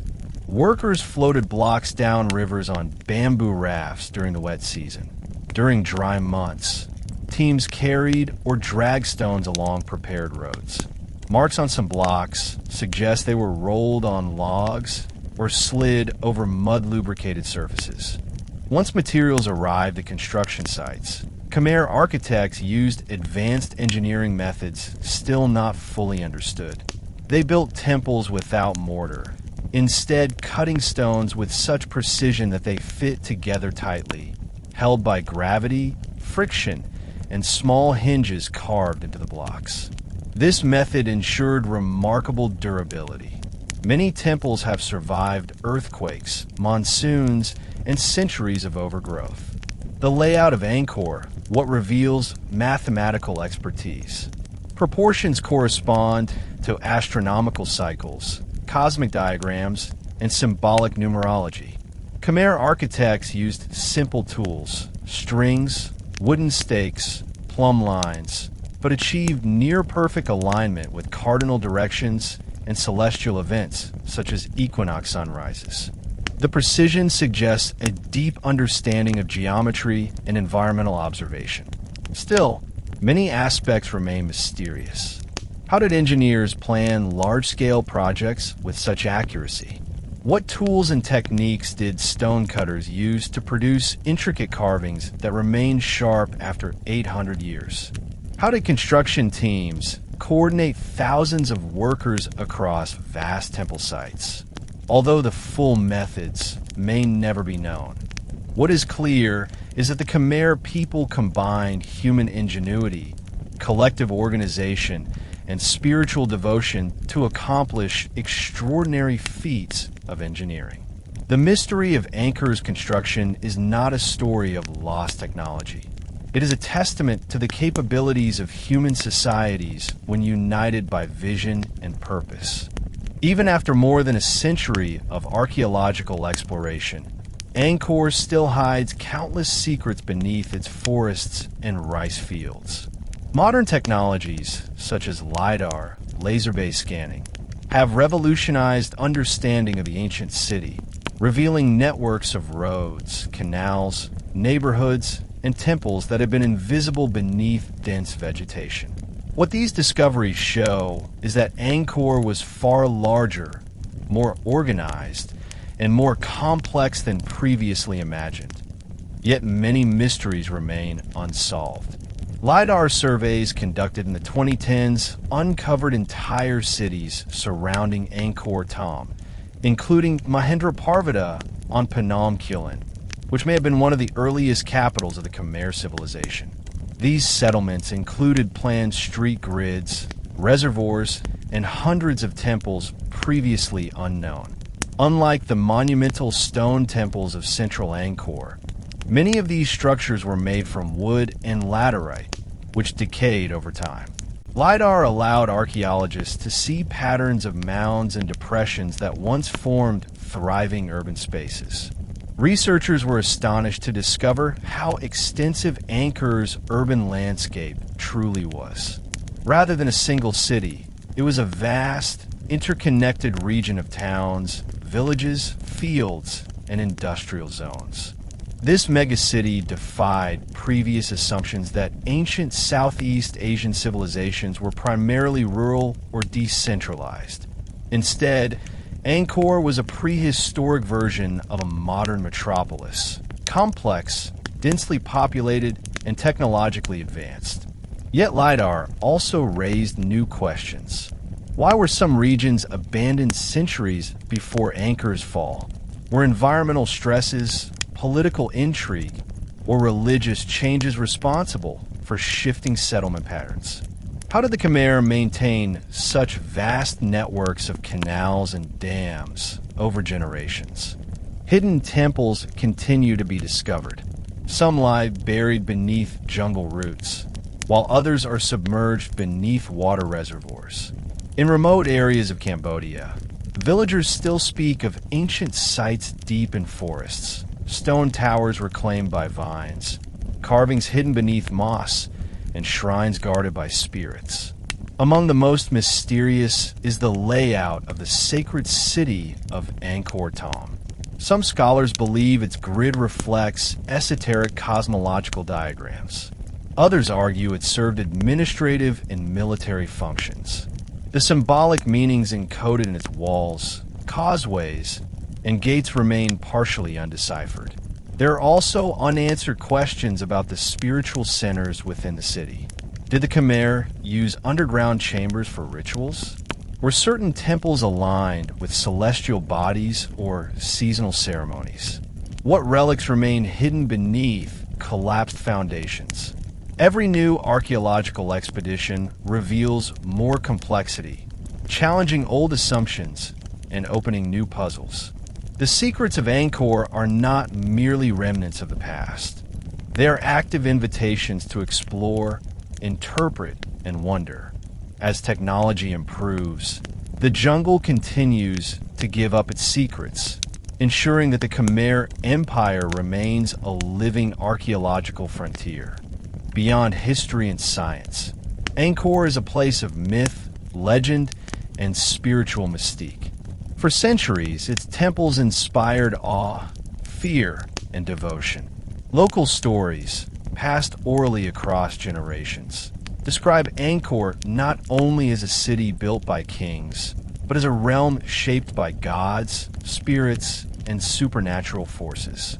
These stories reveal how the Cambodian people experienced and understood their sacred landscape long after the empire's political power faded. One widespread legend claims that Angkor, what was built in a single night by a divine architect or celestial army.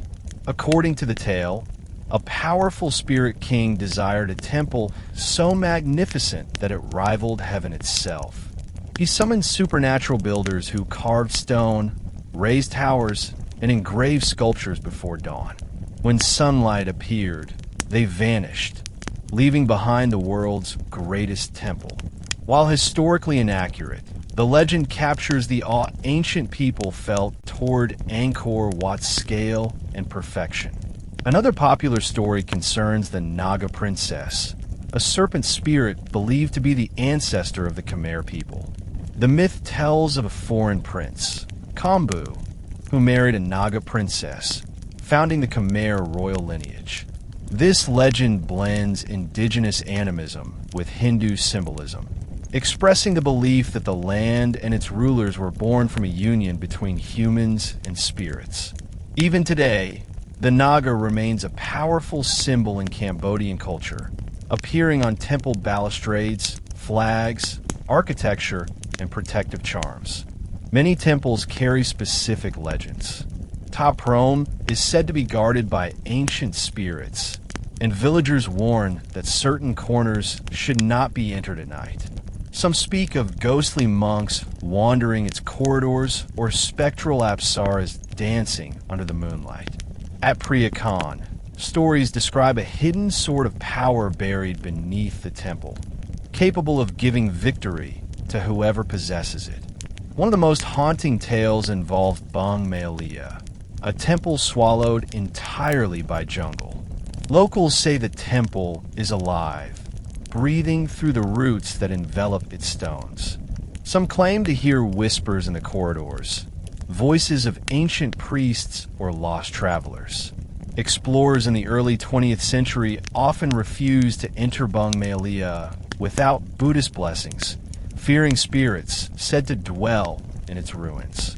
Angkor Wat, the great capital, also carries its own legends.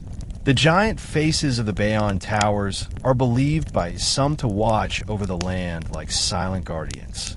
It is said that if anyone desecrates the temple, the faces will shift their expressions, an omen of misfortune.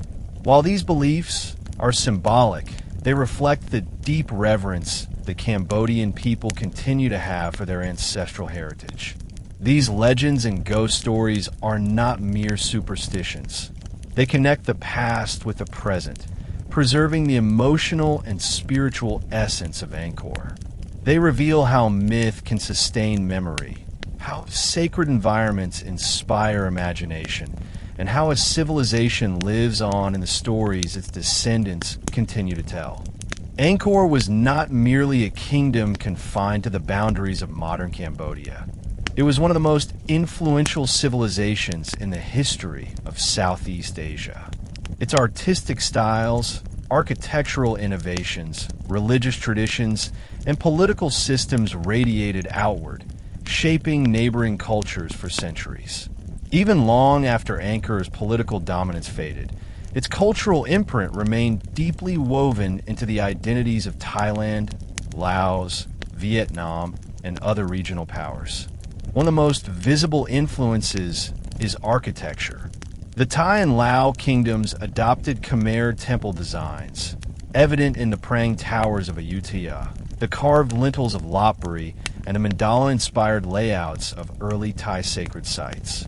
Many Thai temples preserve Khmer iconography: Nagas, Garudas, Apsaras, and lotus columns, reflecting the deep admiration they had for Khmer artistry. In Laos, Wat Pho stands as a surviving masterpiece of Khmer architecture, demonstrating the empire's reach beyond the Mekong River. The Khmer system of city planning, including concentric moats, walls aligned to cardinal directions, and cosmological symbolism, also influenced urban layouts in neighboring kingdoms. Southeast Asian kings often mirrored Khmer traditions by associating themselves with divine beings such as Shiva, Vishnu, or the Buddha, using sacred architecture to reinforce political legitimacy. Khmer writing and administrative systems spread through the region as well. The Thai and Lao scripts trace their origins to the Old Khmer script. Early Thai inscriptions contain Khmer loanwords related to governance, law, and ceremony. This linguistic legacy highlights how Khmer practices served as foundational models for emerging states. Religion was perhaps the most transformative cultural export. Although Theravada, Buddhism, ultimately came to dominate the region, the Khmer Empire played a major role in the spread of both Hindu and Mahayana Buddhist traditions across mainland Southeast Asia. Khmer monks traveled abroad, bringing religious texts, ritual practices, and philosophical teachings. The blending of indigenous animism with imported belief systems, a dynamic that defined Khmer spirituality, helped shape religious syncretism throughout the region. Royal court culture, including dance, music, and ceremonial etiquette, also bore Khmer influence. Classical Thai and Lao dance styles, with their graceful postures and symbolic hand gestures, inherited much from Khmer court performances. Historical records suggest that thousands of Khmer dancers and musicians were brought to Thai courts during periods of conflict, where they greatly shaped the artistic identity of Ayutthaya and later Bangkok. Even today, the Khmer Empire remains a point of both cultural pride and historical competition among Southeast Asian states. While modern political boundaries define national identities, ancient cultural exchange reveals a shared heritage shaped by Angkor's golden age. The Khmer Empire was not just a regional giant. It was a cultural engine whose influence continues to resonate across the region. For the Cambodian people, Angkor is far more than a collection of ruins. It is a symbol of national identity, resilience, and cultural pride. The temples stand as reminders of a time when the Khmer Empire was one of the world's greatest civilizations. They embody the engineering genius, artistic mastery, and spiritual depth of their ancestors. But Angkor is also a symbol of survival through hardship, representing the endurance of a people who faced war, colonization, genocide, and rebirth. In the 19th and 20th centuries, as Cambodia navigated French colonial rule, Angkor became a cornerstone of national consciousness. French scholars documented and restored the temples, but Cambodians themselves reclaimed Angkor as a symbol of their heritage. When Cambodia gained independence in 1953, Angkor what was chosen for the national flag, a powerful declaration that the spirit of Angkor still lived in the hearts of its people. During the Khmer Rouge period, 1975 to 1979, Cambodia endured one of the darkest chapters in human history. Millions died, cities emptied, and cultural institutions were destroyed. Yet even in this devastation, Angkor endured. Monks and villagers secretly protected temple grounds, and the ruins stood as silent witnesses to both tragedy and resilience. After the fall of the Khmer Rouge, Angkor became a focal point of national healing. It represented continuity, a reminder that Cambodian civilization had risen before and could rise again. In the post-war era, Angkor has become a source of economic renewal through tourism, drawing millions of visitors annually. Revenue from Angkor supports conservation efforts, local economies, and national development. Yet this popularity also raises challenges. Over-tourism, environmental stress, and the need to protect sacred spaces from commercialization. Cambodia continues to navigate these issues with increasing care and expertise. Education and cultural revival have played major roles in reconnecting modern Cambodians with their heritage. Traditional dance, music, stone carving, and textile weaving, arts nearly lost during the Khmer Rouge years, have been revived in schools, universities, and community programs.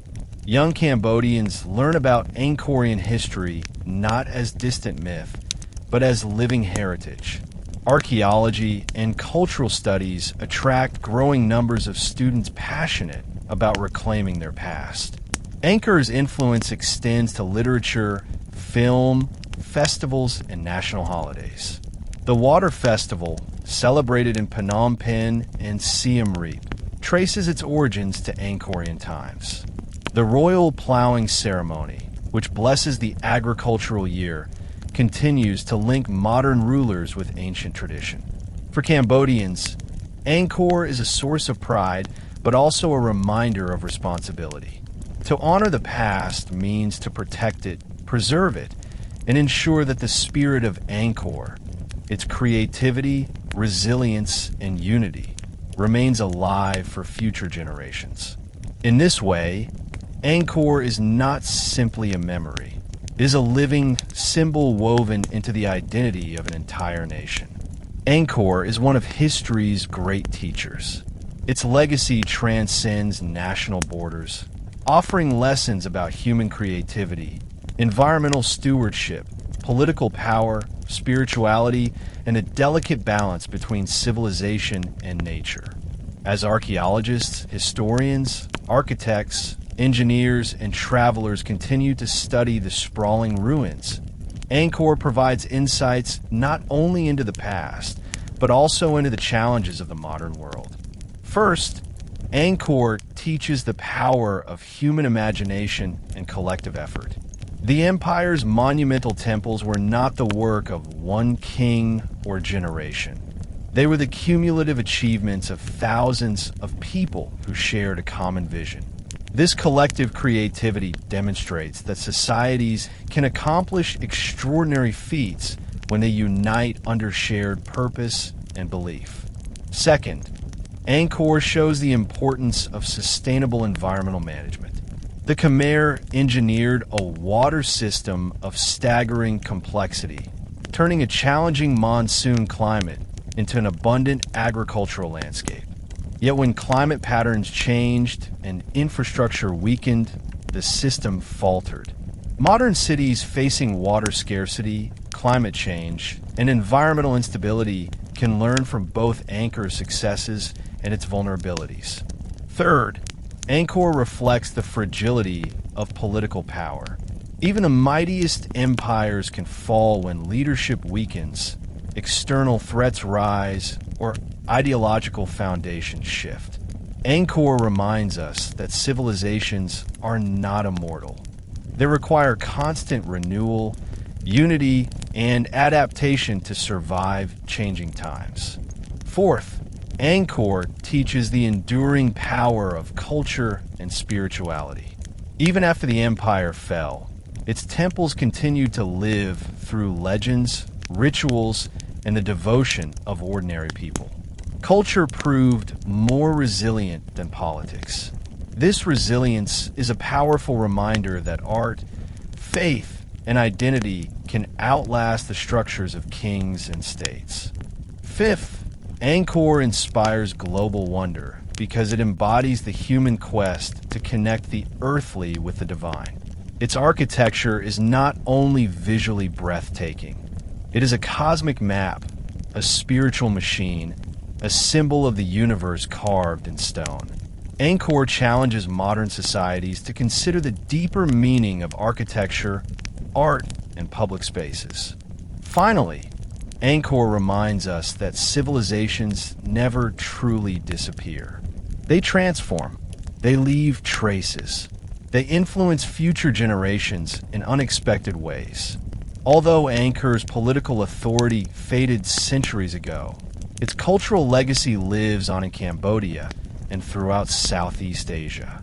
Its temples draw millions of visitors. Its symbols adorn flags and artworks, and its stories inspire scholars, artists, and spiritual seekers worldwide.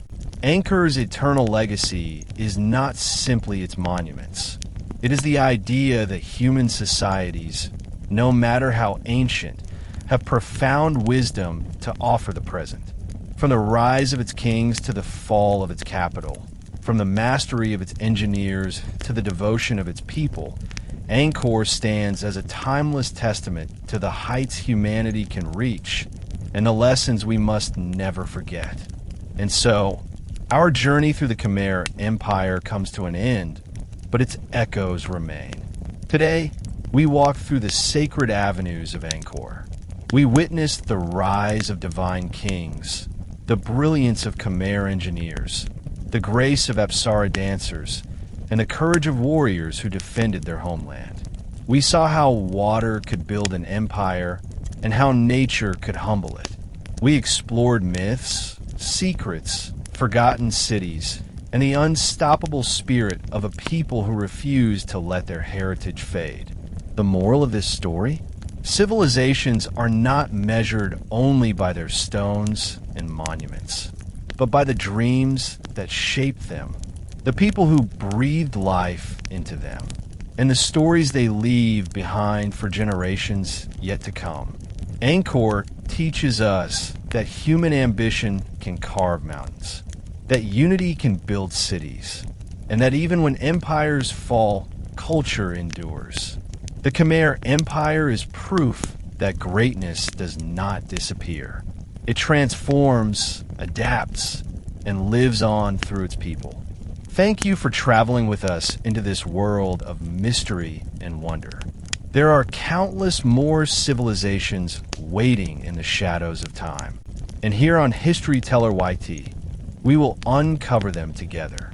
If today's tale inspired you, moved you, or opened a window to a forgotten world, then come back again. New histories, new legends, and new journeys are waiting for you on this channel. Until then, stay curious, stay inspired, and keep exploring the timeless stories of our world. This is History Teller YT, signing off, but never saying goodbye.